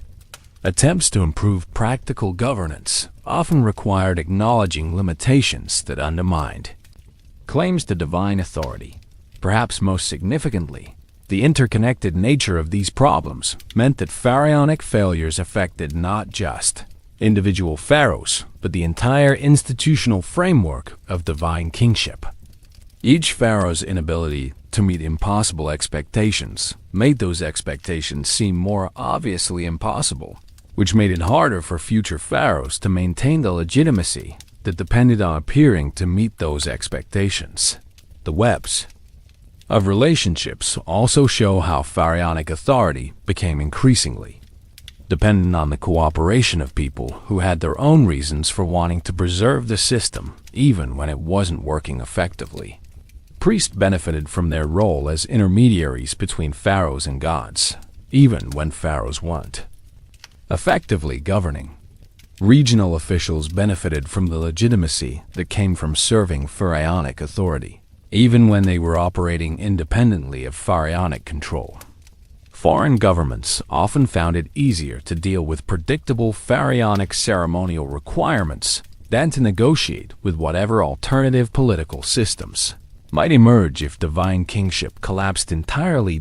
These interconnected dependencies created a situation where everyone had incentives to maintain the fiction of effective pharaonic authority, even when actual pharaonic authority had become dysfunctional. The system persisted not because it worked, but because everyone involved had adapted to its failures in ways that made changing the system more disruptive than preserving it. To understand why the pharaoh's job was impossible, you have to understand that ancient Egyptian culture was built around concepts of cosmic order and eternal stability that were fundamentally incompatible with the practical requirements of governing a complex, changing civilization. Daily life in ancient Egypt was organized around the assumption that there were correct, divinely ordained ways of doing everything, from agricultural techniques to religious ceremonies to administrative procedures, and that deviation from these correct methods would result in cosmic chaos. This wasn't just religious belief. It was the organizing principle of Egyptian society. Farmers followed traditional planting schedules because those schedules were believed to be cosmically appropriate, not just agriculturally effective. Craftsmen used traditional techniques because those techniques were part of the divine order, not just practical methods. Officials followed traditional administrative procedures because those procedures maintained Maat, not just bureaucratic efficiency. The pharaoh was supposed to be the guardian and enforcer of this cosmic order, which meant ensuring that everyone in Egypt continued following the traditional, divinely ordained methods for everything they did. But governing a complex civilization requires constant adaptation to changing circumstances, new challenges, and evolving technologies. The pharaoh was caught between cultural expectations that demanded preservation of eternal traditions and practical necessities that demanded flexible responses to novel problems. What was considered normal versus exceptional reveals the depth of this cultural contradiction. Normal pharaonic behavior was supposed to include maintaining perfect cosmic order, ensuring ideal agricultural conditions, and achieving victory in all military conflicts through divine authority. Exceptional pharaonic behavior was anything that suggested limitations, acknowledged trade-offs, or adapted traditional methods to meet new challenges. This meant that effective governance was culturally defined as exceptional and potentially problematic behavior, while ineffective governance that maintained traditional forms was culturally defined as normal and appropriate pharaonic conduct. Pharaohs faced a choice between being culturally appropriate but practically ineffective, or practically effective but culturally inappropriate. Social structures reinforced these impossible expectations. by creating elaborate ceremonial requirements that consumed enormous amounts of pharaonic time and attention while contributing nothing to practical governance. The pharaoh had to participate in hundreds of religious ceremonies throughout the year, each designed to demonstrate divine authority and maintain cosmic order, but none directly related to actual policy decisions or administrative oversight. These cultural contexts shaped events by making it difficult for pharaohs to acknowledge problems or limitations without undermining their legitimacy, which meant that problems often went unaddressed until they became crises, and limitations weren't acknowledged until they became obvious failures. Egyptian culture provided elaborate frameworks for explaining pharaonic success in cosmic terms, but limited frameworks for managing pharaonic failure without questioning the entire system of divine kingship. The cultural emphasis on eternal stability and cosmic order meant that any change looked like potential chaos, which made it difficult to distinguish between necessary adaptations and dangerous innovations. Pharaohs who tried to reform or modernize Egyptian systems faced cultural resistance based on the assumption the traditional methods were divinely ordained and therefore superior to any possible alternatives, regardless of practical evidence about their effectiveness. Perhaps most ironic was that the pharaohs' greatest successes often created their most serious problems. The more effectively pharaohs governed, the more resources and independence their subordinates acquired, which eventually enabled those subordinates to challenge pharaonic authority. The more successfully pharaohs demonstrated divine favor through military victories and economic prosperity, the higher the expectations became for future divine demonstrations, making normal levels of success look like failures. Examples of contradictions were everywhere in the pharaonic system. Pharaohs were supposed to be all-knowing, but effective governance required delegating decisions to subordinates who actually had relevant expertise. Pharaohs were supposed to be eternally consistent, but practical administration required adapting policies to changing circumstances. Pharaohs were supposed to control cosmic forces, but cosmic forces like weather and disease operated according to natural laws that had nothing to do with human authority. The pharaohs were expected to be simultaneously humble servants of the gods and supreme authorities over all humans, which created impossible standards for personal behavior. They had to project absolute confidence in their divine authority, while also demonstrating appropriate religious humility, maintain perfect consistency with eternal traditions, while also showing dynamic leadership in crisis situations, and claim cosmic responsibilities while acknowledging practical limitations. How things weren't what they seemed extended throughout the entire system of divine kingship. Pharaohs who appeared most powerful often had the least real control over events, because their authority was entirely dependent on maintaining appearances that required enormous effort but produced limited practical results. Pharaohs who achieved practical successes often undermined their own legitimacy by using methods that contradicted their claims to divine authority. Modern parallels to these contradictions include any political system that bases legitimacy on impossible standards rather than achievable goals and realistic accountability.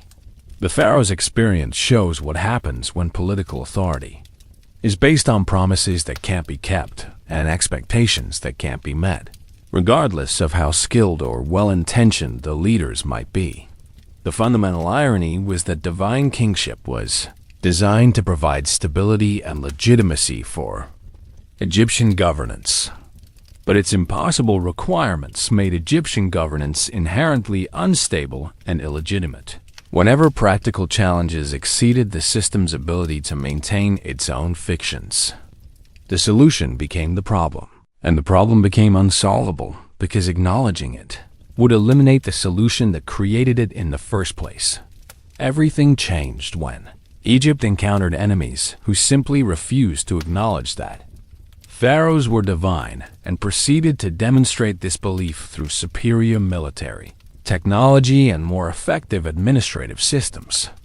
The turning point wasn't a single dramatic moment, but rather a gradual realization over several centuries that divine authority worked well for managing people who believed in divine authority, but was completely useless against enemies who viewed Egyptian religious concepts as interesting local customs rather than cosmic reality.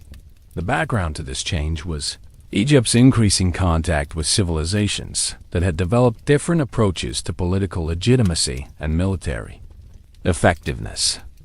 While Egyptian pharaohs were spending enormous resources on religious ceremonies and monument construction to demonstrate their cosmic authority, neighboring kingdoms were investing in military innovation, administrative efficiency, and practical governance techniques that produced better results with less theological overhead. This moment was different from previous challenges to pharaonic authority because earlier problems had usually involved internal disputes about who should be pharaoh or how pharaonic authority should be exercised. These new challenges questioned whether pharaonic authority made any sense at all, regardless of who held it or how it was implemented. Foreign enemies weren't trying to become pharaohs or reform pharaonic practices. They were simply ignoring pharaonic authority entirely while demonstrating that alternative political systems could be more effective.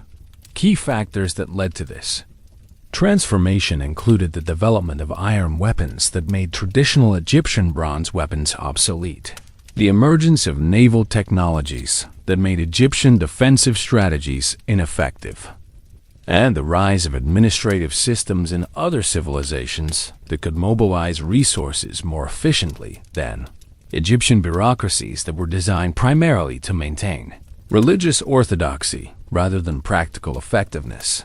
Perhaps most significantly, the ancient world was becoming more interconnected through trade, diplomacy, and warfare, which meant that Egyptian isolation was no longer possible and Egyptian exceptionalism was no longer sustainable. When pharaohs claimed to control cosmic forces, it didn't matter if neighboring kingdoms disagreed, as long as those kingdoms were small and distant. But when powerful, nearby civilizations developed better weapons and more effective governance, while completely ignoring Egyptian claims about cosmic order. Those claims became obvious liabilities rather than strategic advantages. The shift was also driven by internal Egyptian developments that had undermined traditional pharaonic authority even before foreign challenges became serious. The accumulation of priestly power, the growth of regional independence, and the increasing complexity of Egyptian society had already made traditional divine kingship less relevant to actual governance. Foreign challenges simply made these internal contradictions impossible to ignore or explain away through theological creativity. Egyptian civilization had reached a point where its political system was optimized for conditions that no longer existed. Divine kingship worked well for managing a relatively isolated agricultural society with stable technology and predictable challenges.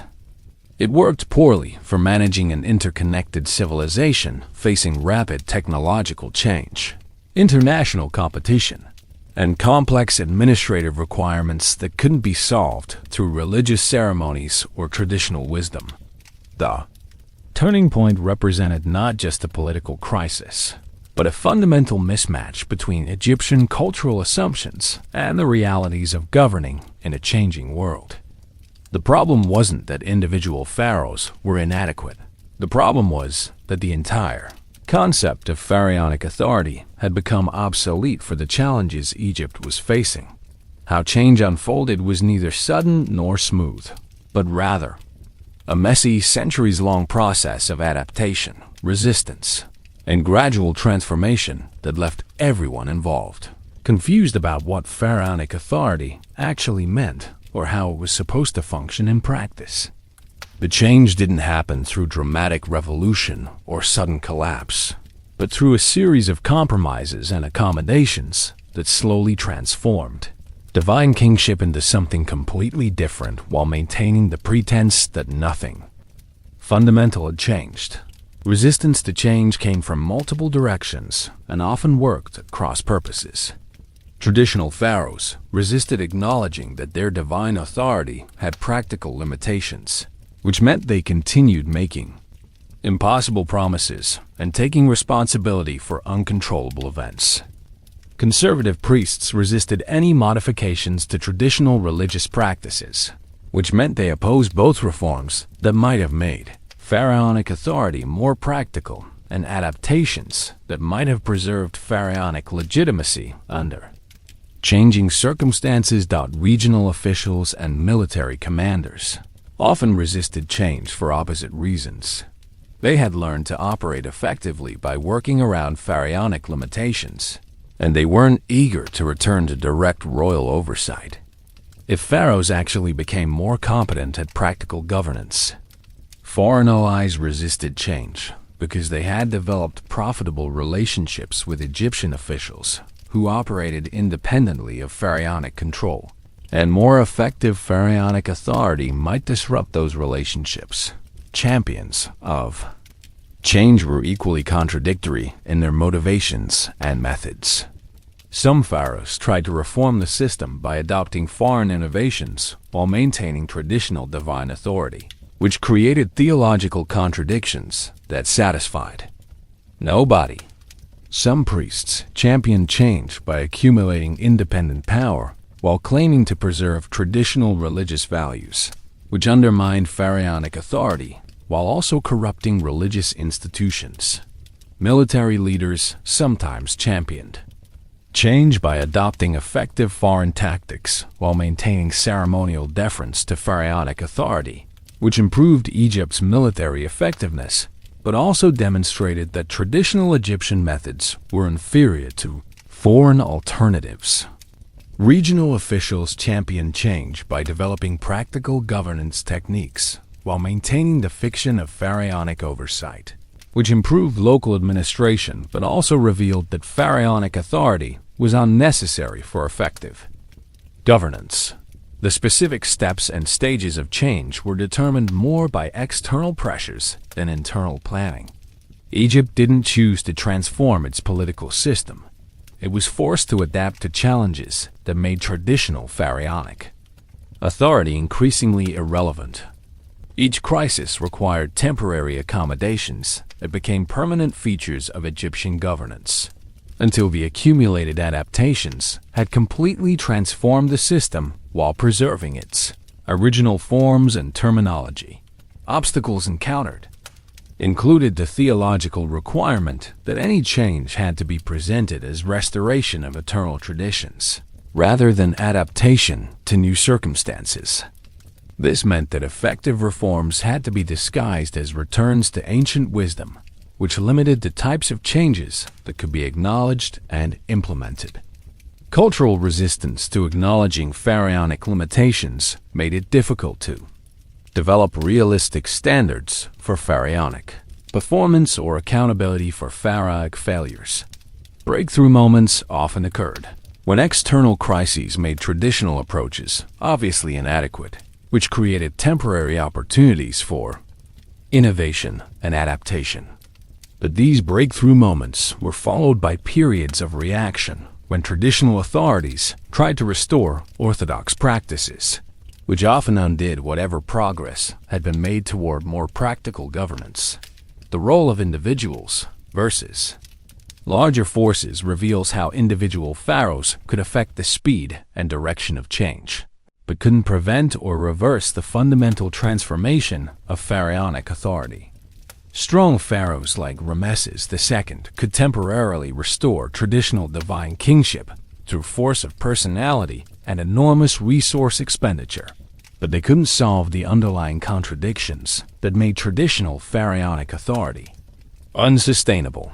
Weak pharaohs like Ramesses II couldn't prevent the collapse of traditional authority, but they also couldn't create alternative systems that preserved Egyptian independence and cultural identity. The most successful adaptations usually occurred under pharaohs who were strong enough to maintain legitimacy while implementing changes, but flexible enough to acknowledge limitations and work within realistic constraints.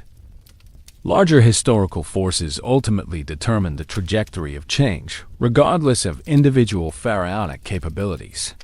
The development of iron weapons, the growth of international trade, the emergence of more effective administrative systems in other civilizations, and the increasing complexity of managing large agricultural societies all pushed Egyptian governance away from traditional divine kingship toward more practical and adaptable political systems in the years and decades that followed the transformation of pharaonic authority from divine kingship to administrative theater. Egypt developed into something that would have been completely unrecognizable to the pharaohs who built the pyramids, but which probably would have seemed boringly familiar to modern bureaucrats. The new challenges facing Egypt weren't cosmic responsibilities or theological crises, but the mundane problems of any complex civilization trying to maintain stability and prosperity in a competitive international environment. The evolution of the situation was toward increasing pragmatism and decreasing mystique. Each generation of pharaohs found their role more constrained by practical considerations and less enhanced by divine authority. Pharaohs were still supposed to maintain cosmic order, but everyone understood that what this really meant was signing off on decisions made by professional administrators who actually knew how to manage complex governmental systems. Second-generation effects included a fundamental shift in how Egyptians understood political legitimacy and effective leadership. The old system had taught Egyptians that good governance came from divine wisdom and cosmic harmony. The new system taught Egyptians that good governance came from technical competence and administrative efficiency. This wasn't just a change in political theory. It was a change in cultural expectations that affected everything from how parents raised children to how communities organized themselves. Perhaps most significantly, the transformation had created precedents for Egyptian adaptation and change that undermined the cultural assumption that traditional Egyptian methods were eternally superior to all alternatives. Once Egyptians had acknowledged that foreign military technologies were better than traditional Egyptian weapons, and that modified administrative systems were more effective than traditional Egyptian bureaucracies, it became much easier to acknowledge that foreign ideas might be better than Egyptian ideas in other areas as well. This opened the door to cultural influences that would have been unthinkable during the height of divine kingship. Egyptian art began incorporating foreign aesthetic elements. Egyptian religious practices began adapting foreign theological concepts, and Egyptian social customs began reflecting foreign cultural values. Egypt was still distinctively Egyptian, but it was becoming a more cosmopolitan and less isolated Egyptian civilization. The new challenges were less dramatic, but more persistent than the old challenges. Instead of maintaining cosmic balance, pharaohs had to manage budget allocations and administrative coordination. Instead of communicating with gods, pharaohs had to negotiate with foreign governments and domestic interest groups. Instead of controlling natural forces, pharaohs had to adapt to economic trends and technological developments. These challenges were more solvable than traditional pharaonic responsibilities, but they were also more mundane and less culturally inspiring. Successful budget management doesn't generate the same kind of cultural excitement as successful communication with divine forces. Effective diplomatic negotiations don't create the same sense of cosmic significance as divine interventions that ensure perfect Nile floods thought the result was a more practical but less inspiring political system that delivered better governance, but weaker cultural identity. Egypt became more normal and more effective, but also less special and less distinctively Egyptian. This was probably a reasonable trade-off from most perspectives, but it represented the end of Egypt's claims to cosmic uniqueness and cultural superiority that had defined Egyptian civilization for thousands of years. The transformed Egyptian political system attracted and empowered completely different types of people than traditional divine kingship had favored. New important figures included professional administrators who rose to prominence based on technical competence rather than aristocratic birth or religious credentials. Foreign advisors who brought expertise in areas where Egyptian traditional knowledge was inadequate. And hybrid Egyptian foreign officials who could navigate both traditional Egyptian cultural expectations and practical governance requirements. These new players differed dramatically from earlier Egyptian political figures in their backgrounds, skills, and priorities. Traditional Egyptian officials had been selected primarily for their family connections, religious orthodoxy, and loyalty to pharaonic authority. New Egyptian officials were selected primarily for their practical capabilities, professional expertise, and ability to deliver effective results regardless of the methods required. Their roles reflected the transformation from cosmic governance to administrative governance. Instead of interpreting divine will and maintaining ritual purity, the new officials focused on policy analysis and resource management. Instead of preserving eternal traditions, they emphasized adaptation and innovation. Instead of maintaining theological consistency, they prioritized practical effectiveness and measurable outcomes. Their contributions to Egyptian governance were generally positive in practical terms, but created cultural tensions that persisted for generations. Professional administrators improved the efficiency and effectiveness of Egyptian governmental systems, but their emphasis on technical competence over traditional wisdom undermined cultural confidence in Egyptian exceptionalism. Foreign advisors brought valuable expertise and international perspectives, but their influence also accelerated the erosion of distinctively Egyptian approaches to political and social organization. Hybrid officials who combined Egyptian cultural knowledge with foreign technical expertise were often the most effective at managing the transition. But they also represented the gradual transformation of Egyptian identity itself. These officials were still Egyptian, but they were Egyptian in a way that would have been incomprehensible to traditional Egyptian culture, which had been based on the assumption that Egyptian methods were always superior to foreign alternatives. The disruptions these new players brought to traditional Egyptian systems were both necessary and destabilizing. Their technical competence enabled Egypt to adapt to changing international circumstances and maintain its independence. But their methods and priorities also challenged fundamental assumptions about Egyptian cultural superiority and cosmic uniqueness that had provided psychological and social cohesion for thousands of years. Specific stories about these new elements reveal how thoroughly the transformation had changed Egyptian political culture. One foreign military advisor reportedly improved Egyptian defensive capabilities dramatically, but also introduced tactical concepts that contradicted traditional Egyptian religious beliefs about divine protection and cosmic intervention in warfare. His methods worked, but they also implied that Egyptian religious traditions were militarily irrelevant, which created theological problems that persisted long after the military problems were solved.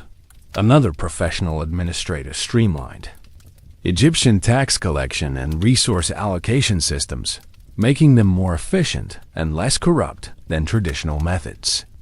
But his innovations also reduced the role of traditional religious authorities in economic management, which undermined priestly influence while improving economic performance.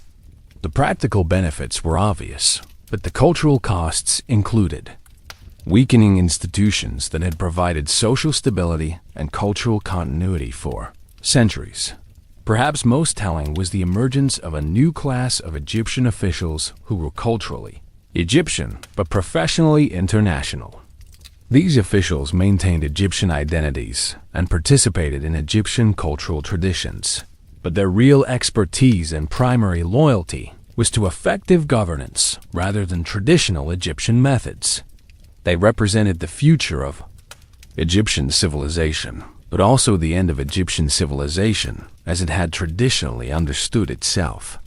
But some problems persisted despite the transformation of pharaonic authority. because they were rooted in the fundamental challenges of governing complex civilizations rather than the specific contradictions of divine kingship.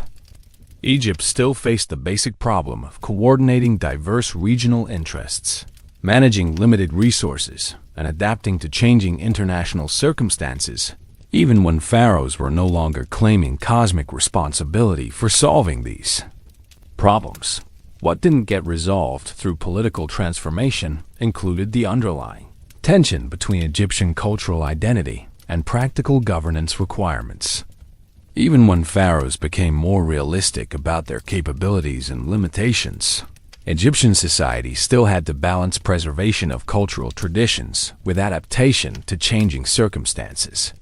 The new system was better at managing this balance, but it couldn't eliminate the fundamental tension between continuity and change that affects all civilizations.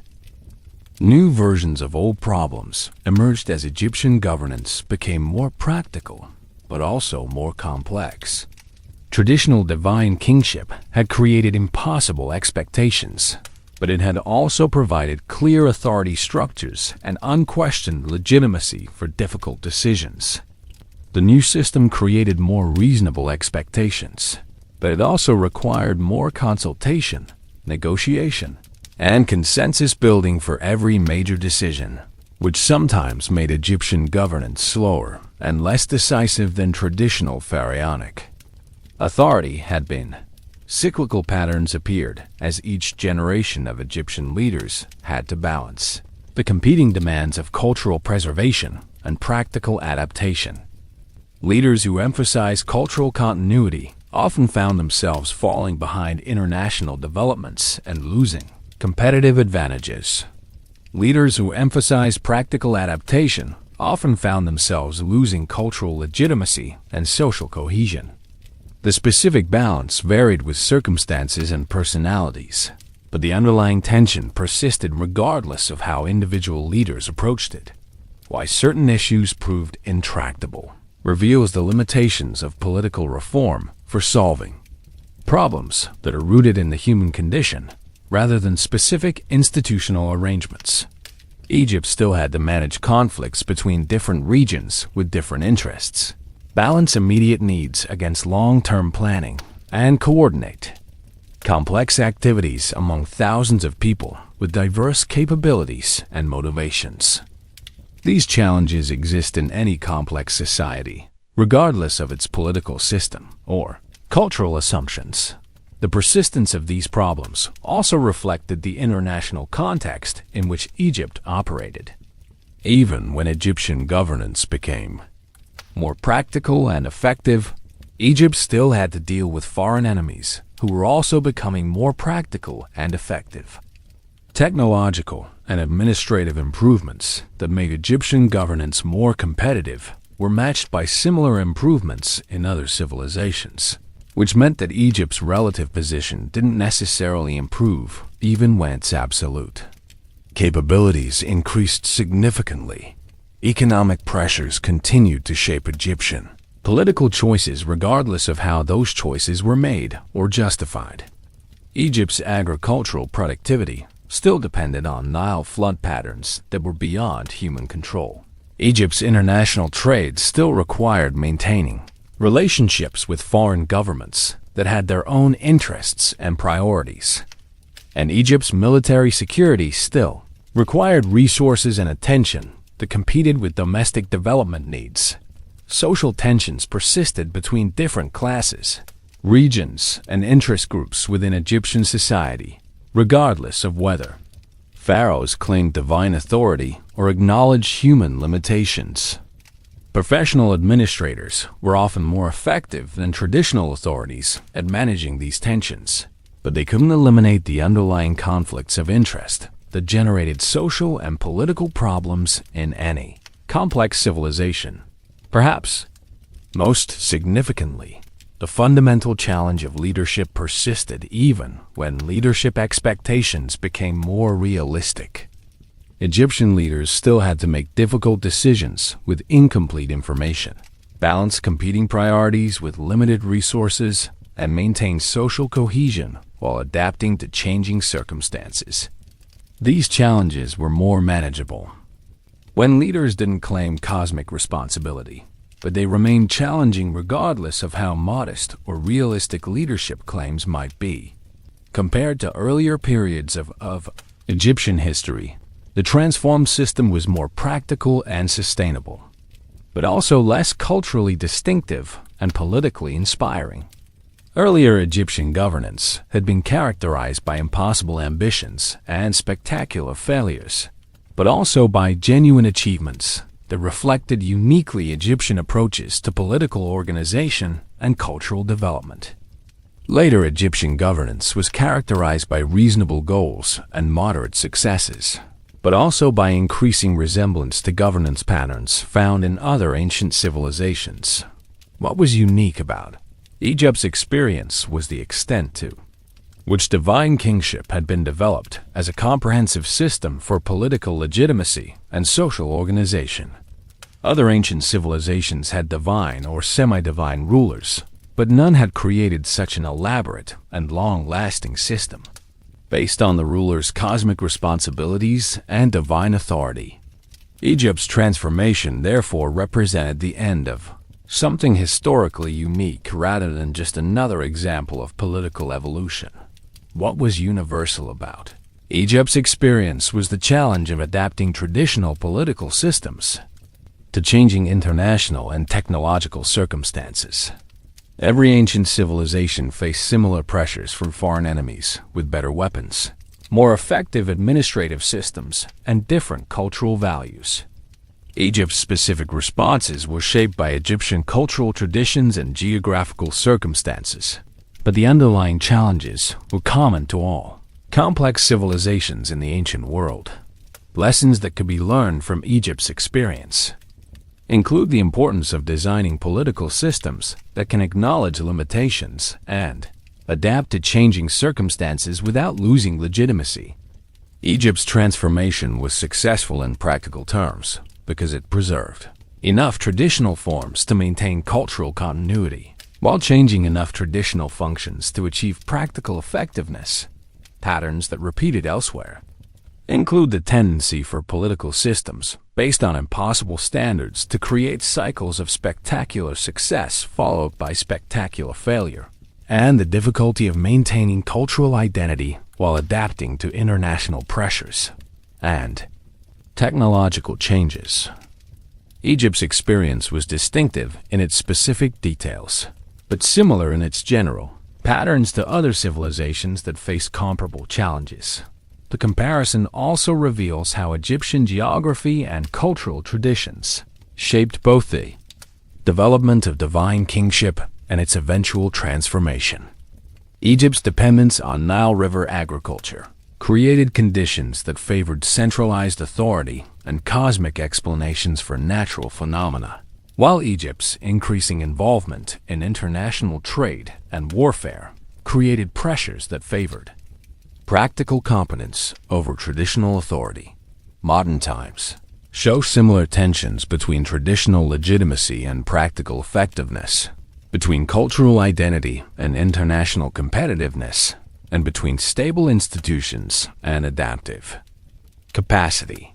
Egypt's experience suggests that political systems can successfully manage these tensions through gradual transformation that preserves cultural forms while changing functional priorities, but also warns that such transformations involve real costs in cultural distinctiveness and political inspiration that may not be fully apparent until the transformation is complete and irreversible.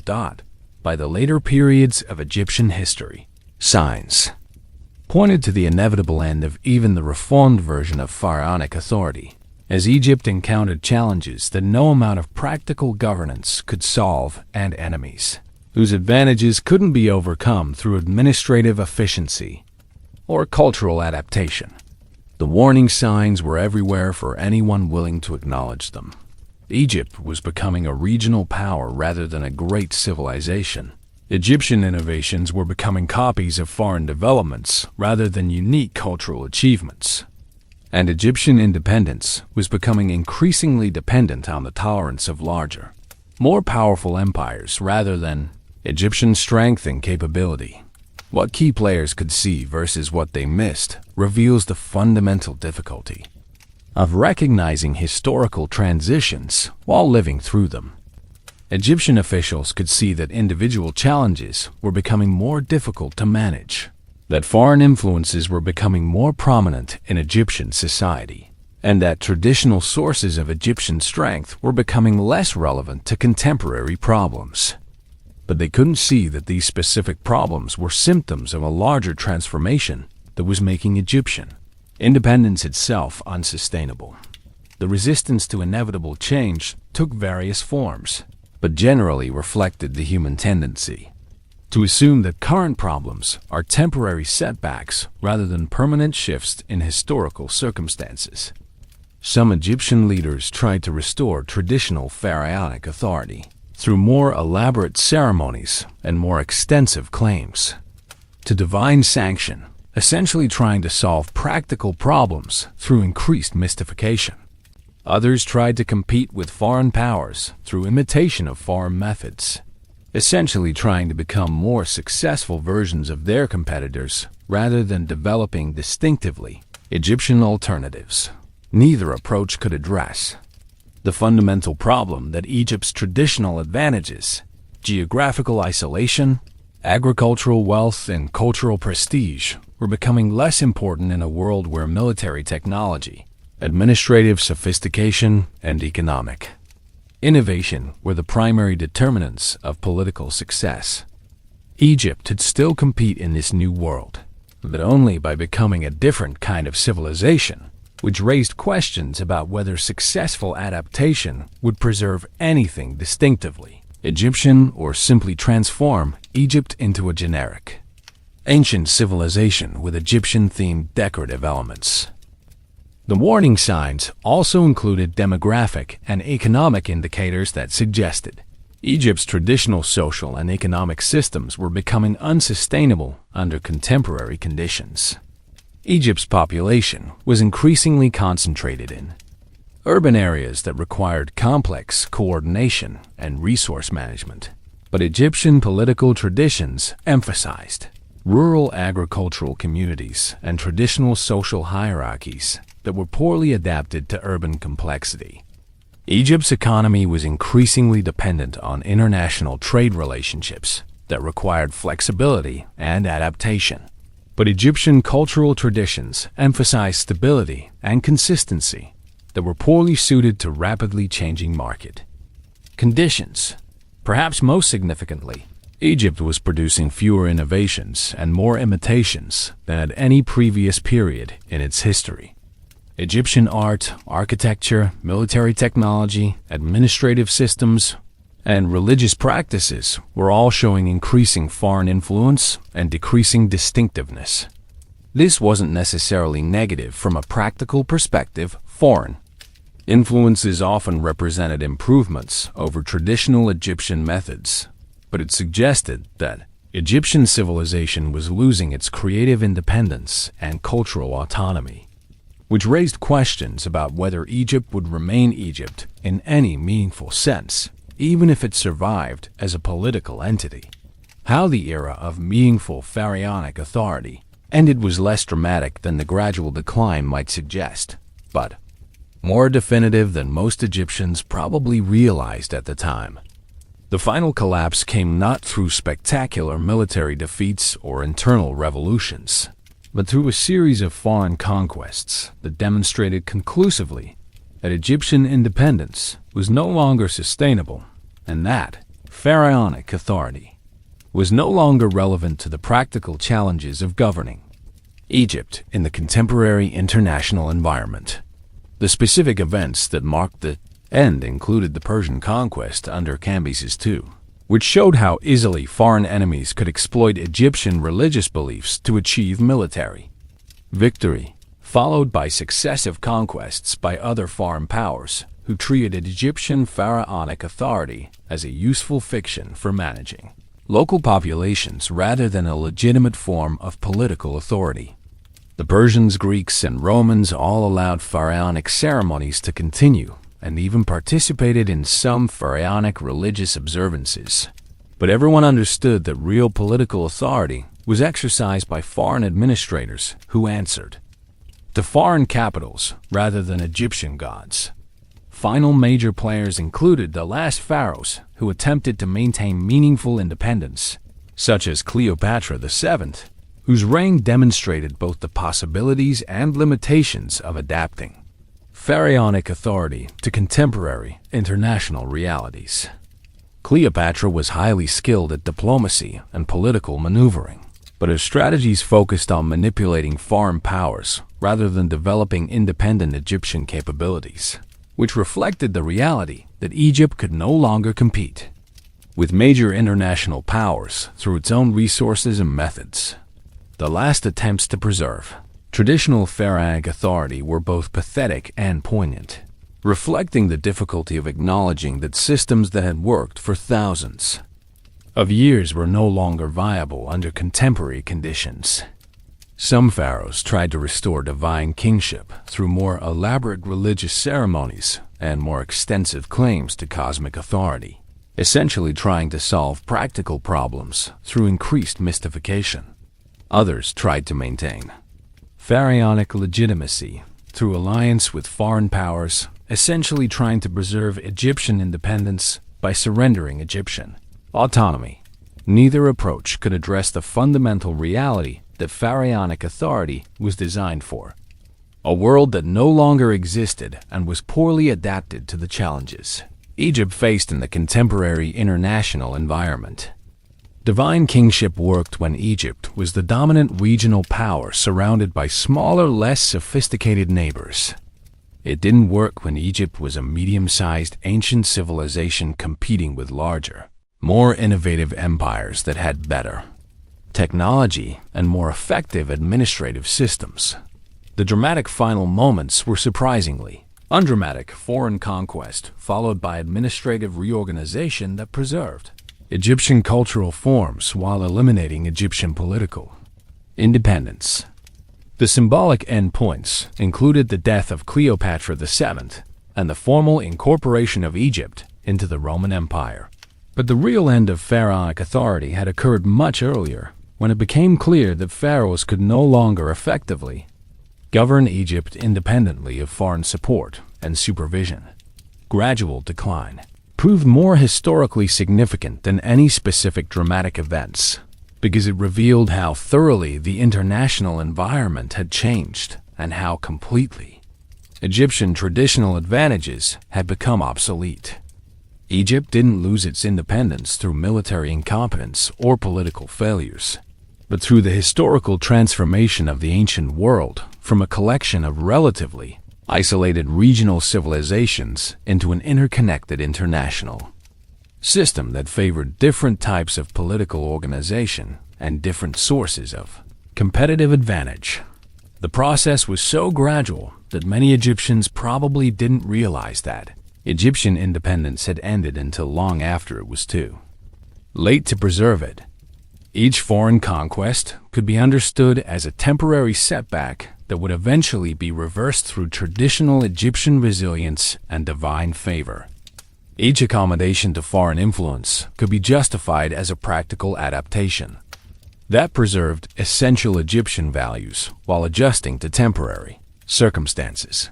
But the accumulated effect of these gradual changes was to transform Egypt from an independent civilization with its own distinctive political and cultural systems into a regional province of larger empires that happened to maintain Egyptian cultural traditions for administrative convenience and local legitimacy. Egypt remained recognizably Egyptian in many ways, but it was no longer meaningfully independent or politically autonomous, which meant that pharaonic authority had become pure ceremony rather than actual governance. Analysis of causes reveals that the end of meaningful pharaonic authority was overdetermined. There were so many contributing factors that the outcome was probably inevitable regardless of how skillfully individual pharaohs managed specific challenges. Internal problems included the fundamental contradictions of divine kingship that had never been fully resolved. The chronic tension between cultural preservation and practical adaptation, and the accumulated costs of centuries of elaborate religious ceremonies and monument construction that consumed resources without producing competitive advantages. External pressures included the development of superior military technologies by foreign powers, the emergence of more effective administrative systems in other civilizations, and the growth of international economic and political networks that favored flexibility and adaptation over stability and tradition. Egypt's traditional advantages, geographical isolation, agricultural wealth, and cultural prestige became less important as the ancient world became more interconnected and competitive. The role of individuals versus historical forces shows how limited even the most capable pharaohs were in affecting the overall trajectory of Egyptian decline. Individual pharaohs could influence the speed and specific details of Egypt's transformation, but they couldn't prevent or reverse the fundamental changes in international circumstances that made traditional Egyptian approaches to political organization increasingly obsolete. Skillful pharaohs like Ramesses II could temporarily restore Egyptian competitiveness through enormous effort and resource expenditure, but they couldn't solve the underlying problems that made such efforts necessary or create sustainable solutions that didn't require constant renewal. Less capable pharaohs accelerated Egypt's decline through poor decisions and missed opportunities, but even perfect pharaonic leadership probably couldn't have preserved Egyptian independence indefinitely under the international conditions that Egypt faced. What could have been done differently is a fascinating, counterfactual question that reveals the constraints and possibilities that shaped Egyptian development. Egypt might have adapted more successfully to changing international circumstances through earlier and more comprehensive adoption of foreign innovations, more flexible approaches to cultural tradition, and more realistic assessments of Egyptian capabilities and limitations. But such adaptations would have required abandoning or fundamentally modifying the cultural assumptions and political traditions that made Egypt distinctively Egyptian. Successful adaptation might have preserved Egyptian independence, but probably would have transformed Egyptian civilization beyond recognition, which raises questions about whether the result would have been worth preserving from an Egyptian perspective. The question of inevitability versus contingency reflects broader issues about historical causation and the relationship between cultural traditions and practical adaptation. Egypt's decline was probably inevitable given the combination of internal contradictions and external pressures that Egyptian civilization faced. But the specific timing and manner of that decline were influenced by contingent factors, including individual leadership decisions, foreign policy developments, and technological innovations that could have unfolded differently under different circumstances. The fundamental problem was that Egyptian civilization had been optimized for conditions that no longer existed, and was poorly adapted to conditions that were emerging. This optimization problem couldn't be solved through better individual leadership or more skillful policy choices, because it was rooted in cultural assumptions and institutional structures that had been successful for so long that changing them seemed both unnecessary and dangerous until it was too late for change to preserve independence. Perhaps most significantly, the end of pharaonic authority revealed that even successful adaptations to changing circumstances carry costs that may not be apparent until the adaptation process is complete. Egypt could have preserved its independence longer through more comprehensive adoption of foreign methods and more flexible approaches to traditional culture. But such adaptation would have accelerated the transformation of Egyptian identity and reduced the distinctiveness that made Egyptian independence culturally meaningful. The analysis suggests that Egypt faced an impossible choice between preserving its cultural identity while losing its political independence, or preserving its political independence while losing its cultural identity. Neither option was clearly superior from an Egyptian perspective, which may explain why Egyptian leaders often seemed paralyzed between contradictory approaches and unable to commit fully to either traditional methods or comprehensive reform. The immediate aftermath of pharaonic authority's end was a complex mixture of practical improvements and cultural losses that left most Egyptians better governed but less distinctively Egyptian than they had been under independent pharaonic rule. Who stepped into the vacuum were foreign administrators who were generally more competent at practical governance than the last pharaohs had been, but who also cared less about Egyptian cultural traditions and distinctive political values than even the most westernized Egyptian officials had. The short-term consequences included more efficient tax collection, more effective military organization, and more rational resource allocation, all of which improved the daily lives of most Egyptians, while reducing their sense of cultural autonomy and political independence. Egyptian society became more prosperous and more stable under foreign rule, but also more generic and less culturally distinctive than it had been during the chaos and inefficiency of late pharaonic independence. Contemporary reactions were surprisingly mixed, reflecting the complexity of Egypt's situation and the difficulty of evaluating trade-offs between practical benefits and cultural costs. Many Egyptians were relieved to have more competent governance and more predictable administration, even when that governance was provided by foreign authorities who didn't share Egyptian cultural values or political traditions. Other Egyptians were disturbed by the rapid erosion of Egyptian cultural autonomy and the increasing irrelevance of traditional Egyptian approaches to social and political organization. These Egyptians often supported attempts to revival or a continuation of pharaonic authority, but their support was generally based more on cultural nostalgia than practical assessment of pharaonic effectiveness.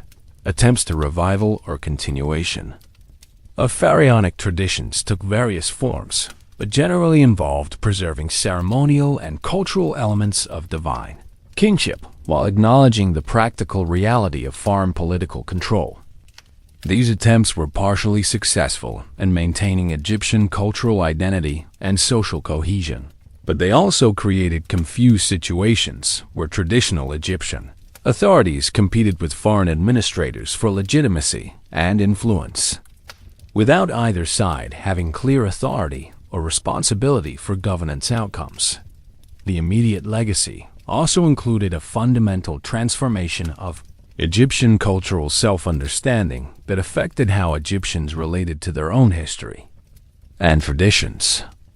Egypt was still recognizably Egyptian, but Egyptians had to adjust to being a distinctive culture within a larger political system rather than an independent civilization with its own political authority and international relationships.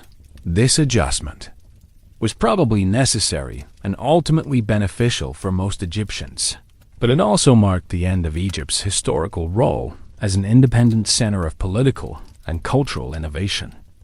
Egypt became a regional culture within larger empires, rather than a great civilization that influenced international development through its own achievements and innovations. Perhaps most significantly, the immediate aftermath established patterns of foreign rule and cultural adaptation that would persist for centuries and fundamentally shape Egyptian development. Egypt learned to maintain cultural distinctiveness while accepting political subordination, to preserve traditional practices while adapting to foreign administrative requirements, and to balance cultural pride with practical accommodation that became characteristic features of Egyptian society under foreign rule. The legacy of pharaonic authority shaped later developments throughout the ancient world and beyond in ways that were both more extensive and more ironic than most people realize. Egypt's experience with divine kingship became a cautionary tale that influenced political development in other civilizations, but it also provided models for effective governance that were adopted by empires and kingdoms that had conquered Egypt itself. Specific influences included the development of administrative systems that combined practical efficiency with ceremonial legitimacy, which became standard features of later imperial governments from Rome to Byzantium to the Islamic caliphates. The pharaonic model of centralized authority supported by professional bureaucracy and religious sanction provided templates for effective governance that were adapted and modified by successive civilizations that had to manage similarly complex territories and diverse populations.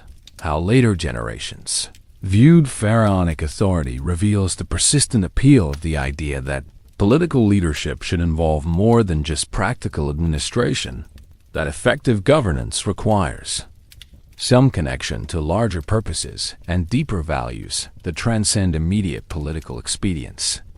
Even civilizations that rejected divine kingship often incorporated elements of pharaonic ceremonial practice and symbolic authority that served similar functions in maintaining popular loyalty and political legitimacy. The myths versus realities that developed around pharaonic authority show how historical memory tends to preserve inspiring examples while forgetting practical difficulties. Later civilizations remembered the impressive achievements of pharaonic Egypt, the monuments, the military victories, the cultural sophistication, while overlooking the impossible contradictions and chronic instability that made those achievements unsustainable. This selective memory created persistent myths about the effectiveness of autocratic authority and the possibility of combining absolute power with benevolent governance that influenced political development for centuries. The pharaonic example suggested that strong central authority could achieve great things, but it didn't convey the practical difficulties and ultimate futility of basing political legitimacy on impossible standards and unrealistic expectations. Why?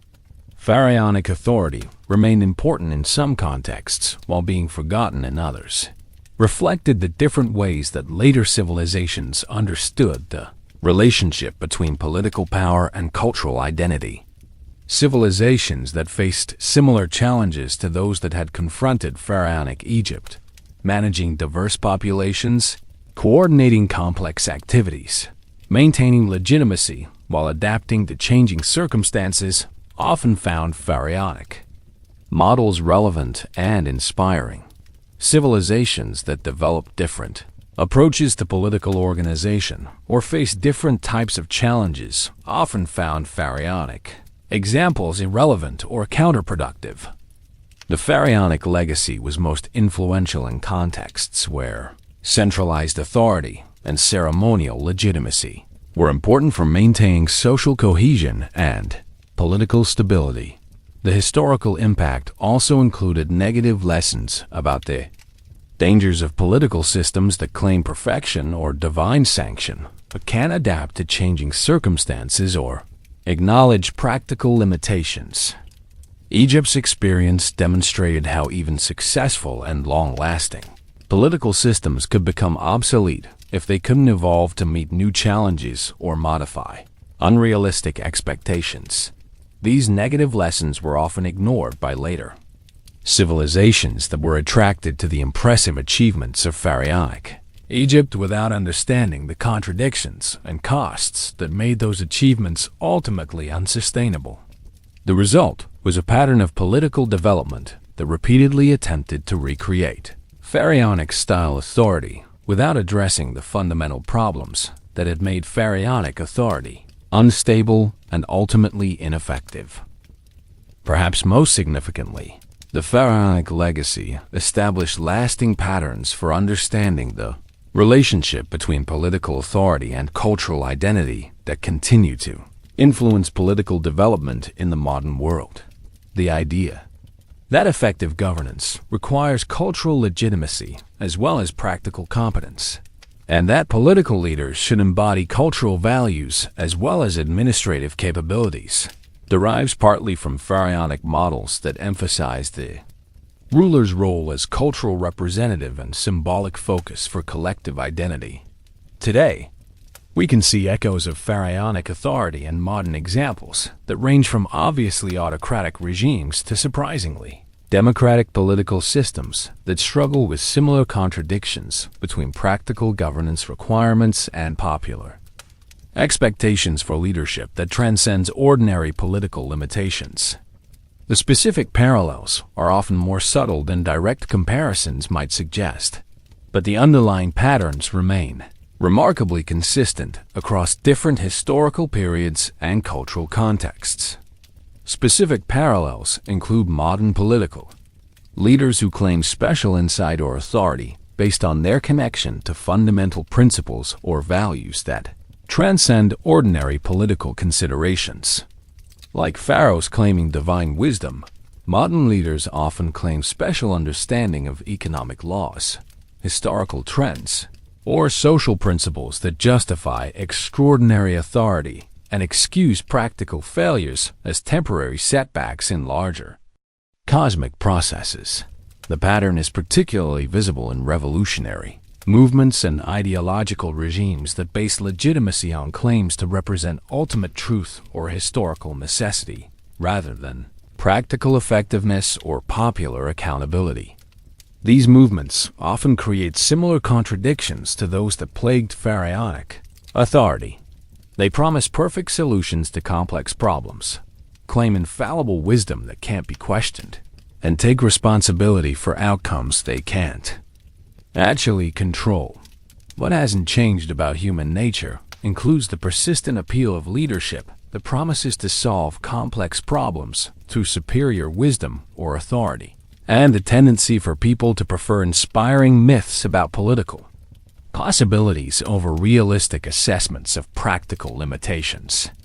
Modern voters often elect leaders who make impossible promises about controlling economic forces, eliminating social problems, or achieving perfect security, just as ancient Egyptians expected pharaohs to control cosmic forces, ensure perfect harvests, and maintain eternal stability.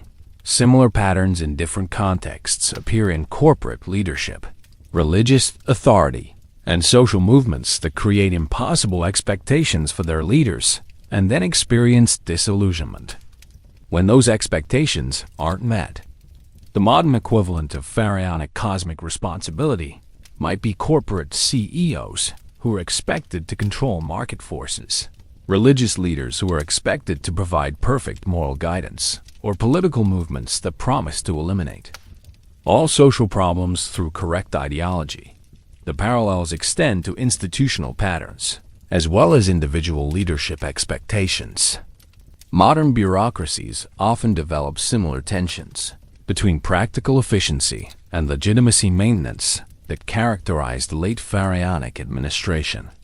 Professional administrators who focus on effective governance sometimes conflict with political authorities who need to maintain popular support through symbolic actions and ideological consistency. Lessons for contemporary issues include the importance of designing political systems that can acknowledge trade-offs and limitations without losing legitimacy, and the danger of basing political authority on promises that can't be kept or standards that can't be met. The pharaonic experience suggests that political systems work better when they set realistic expectations and provide accountability for achievable goals, rather than claiming perfection or promising impossible outcomes. The parallels also suggest that modern democracies may be vulnerable to similar problems if they develop unrealistic expectations for political leadership or base legitimacy on ideological purity rather than practical effectiveness. Democratic systems that expect political leaders to solve all problems, represent perfect virtue, or maintain consistency with eternal principles may create pharaonic-style contradictions that make effective governance impossible. Perhaps most importantly, the pharaonic parallels reveal how persistent human desires for transcendent leadership and perfect solutions can undermine practical governance and realistic political development. People want leaders who can solve complex problems easily, represent perfect values consistently, and take responsibility for outcomes beyond anyone's control. These desires are understandable, but they create expectations that make effective leadership nearly impossible and encourage political systems that promise more than they can deliver. The modern world offers many examples of political movements, corporate cultures, and social organizations that create pharaonic-style expectations for their leaders and then experience pharaonic-style failures when reality conflicts with mythology. The specific details vary with contemporary circumstances, but the underlying patterns suggest that the fundamental contradictions that destroyed pharaonic authority remain relevant to modern political development. Understanding these parallels doesn't mean that modern political systems are doomed to repeat pharaonic failures, but it does suggest that avoiding those failures requires conscious attention to the dangers of unrealistic expectations and impossible standards that can make even competent leadership appear inadequate and create cycles of disillusionment that undermine political stability and social cohesion. Even now, pharaonic authority influences modern areas, including academic study of political legitimacy and the relationship between cultural identity and effective governance. Popular culture representations of leadership and authority that emphasize charismatic, rather than institutional sources of political power.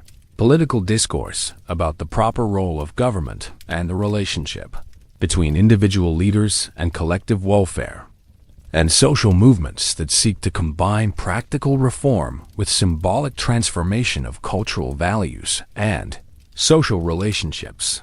Academic study of pharaonic Egypt continues to provide insights into the challenges of governing complex societies, the relationship between religious authority and political power, and the difficulties of maintaining cultural identity while adapting to changing international circumstances.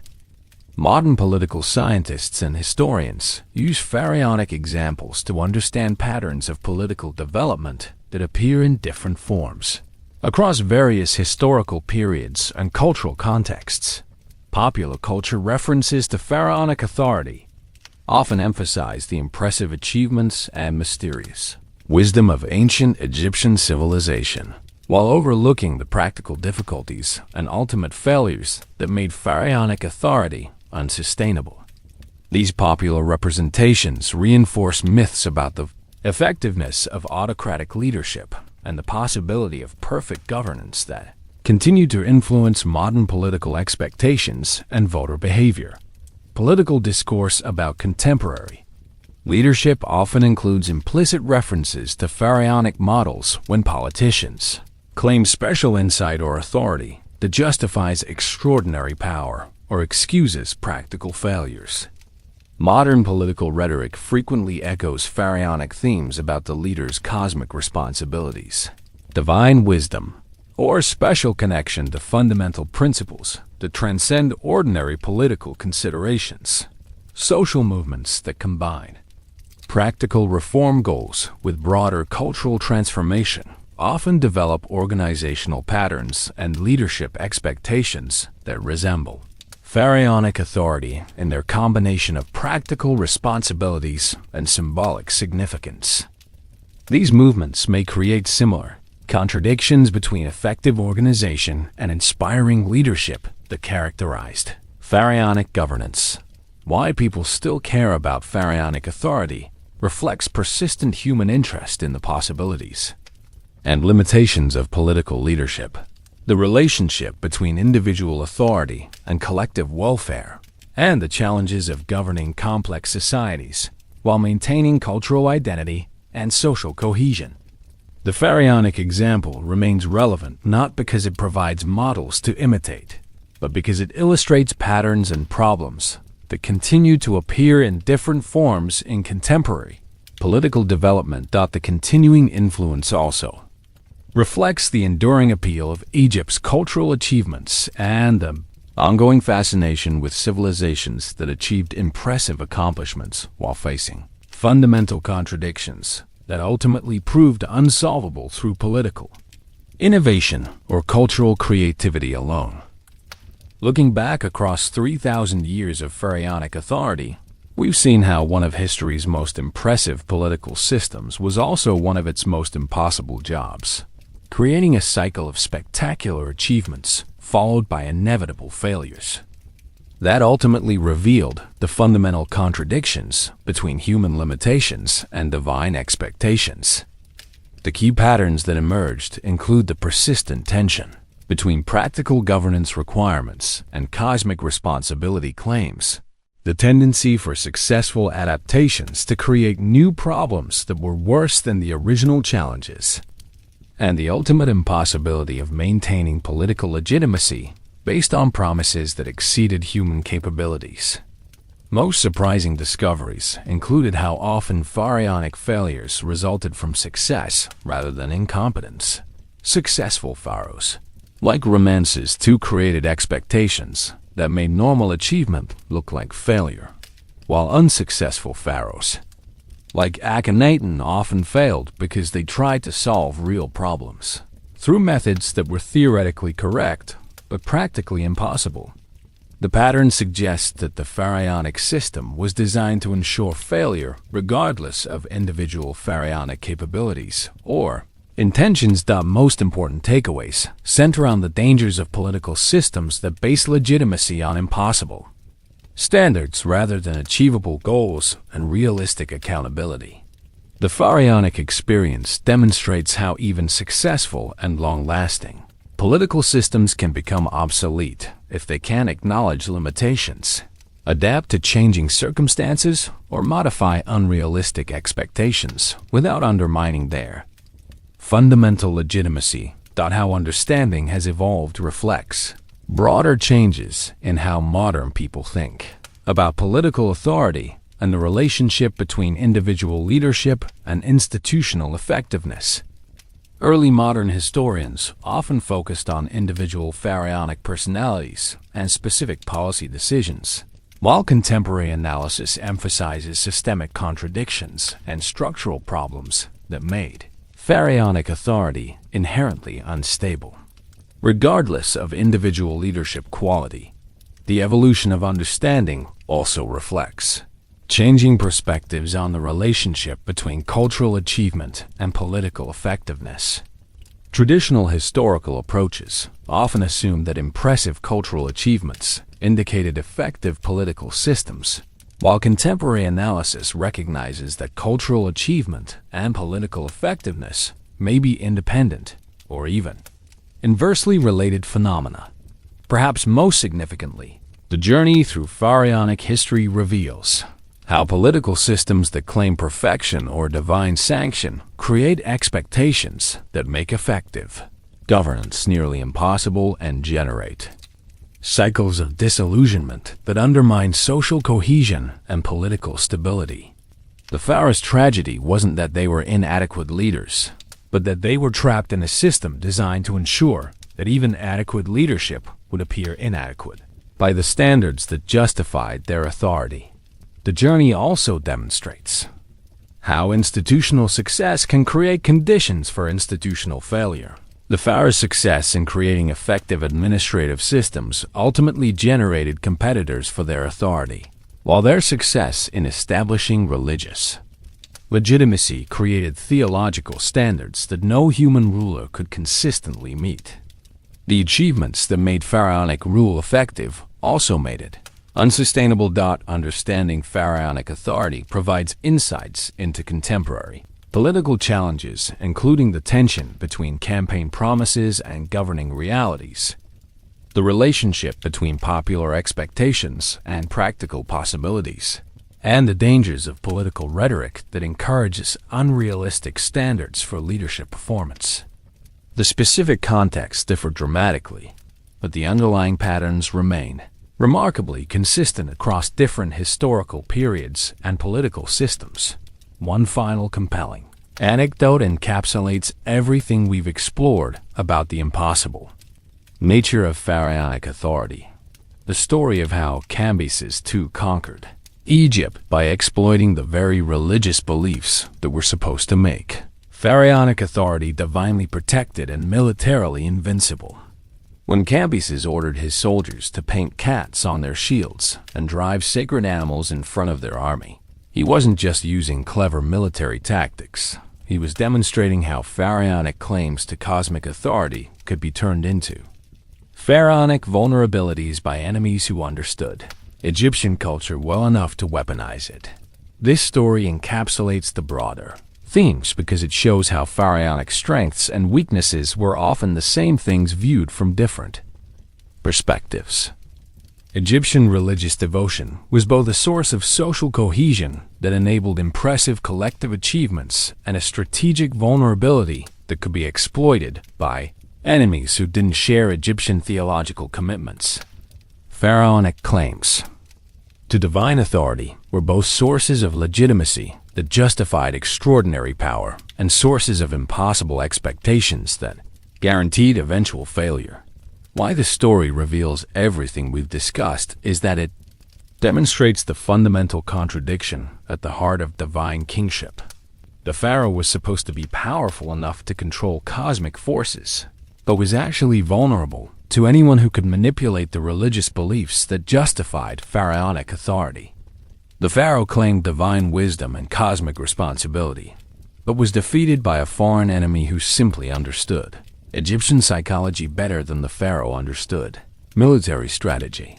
What the story reveals about human nature is our persistent tendency to create systems that promise more than they can deliver, and then experience surprise and disillusionment when reality conflicts with our preferred mythology. The Egyptians created pharaonic authority to solve problems that exceeded human capabilities, then consistently blamed individual pharaohs for failing to meet impossible standards, rather than acknowledging that the standards themselves were the problem. How it connects to everything discussed throughout this exploration is that Cambyses' victory represents the ultimate pharaonic failure, being defeated not through inferior military capability or inadequate resources, but through the enemy's ability to turn pharaonic claims to divine authority into pharaonic strategic disadvantages. Every contradiction we've examined, between cosmic responsibility and practical governance, between divine wisdom and human limitations, between eternal consistency and adaptive flexibility, contributed to creating a situation where Egyptian religious strengths became Egyptian military weaknesses. The memorable final image that emerges from this story is of Egyptian soldiers surrendering, not because they were militarily defeated, but because their own religious beliefs prevented them from fighting effectively against enemies who used those beliefs as weapons.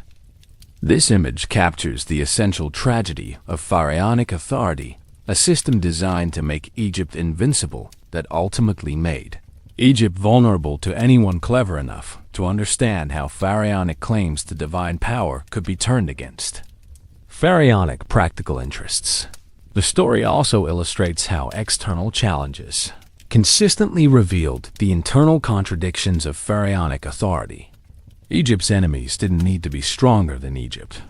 They just needed to understand Egyptian culture well enough to exploit the tensions between pharaonic theory and pharaonic practice. Cambyses succeeded not through superior force, but through superior understanding of how pharaonic authority actually worked versus how it claimed to work.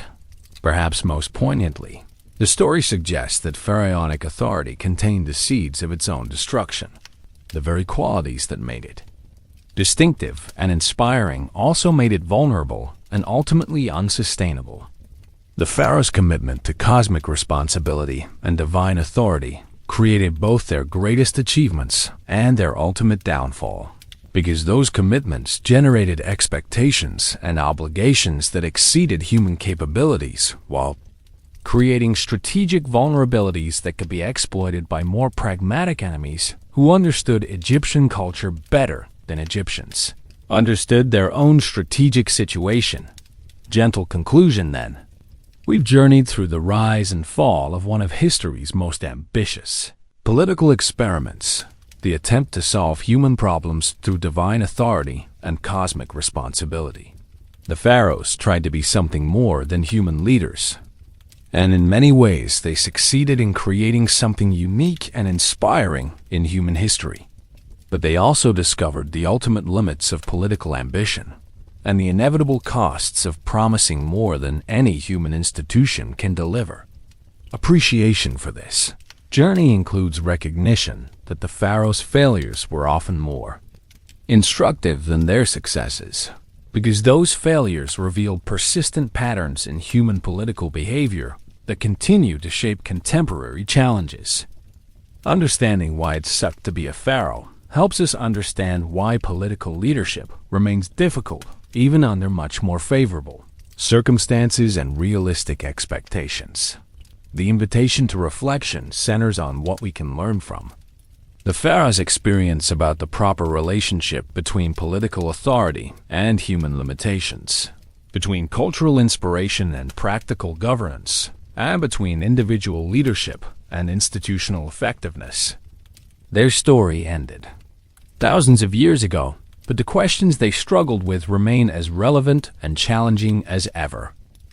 Rest well, and perhaps dream of simpler times when the biggest worry was whether you remembered to water the plants rather than maintain cosmic balance throughout the universe.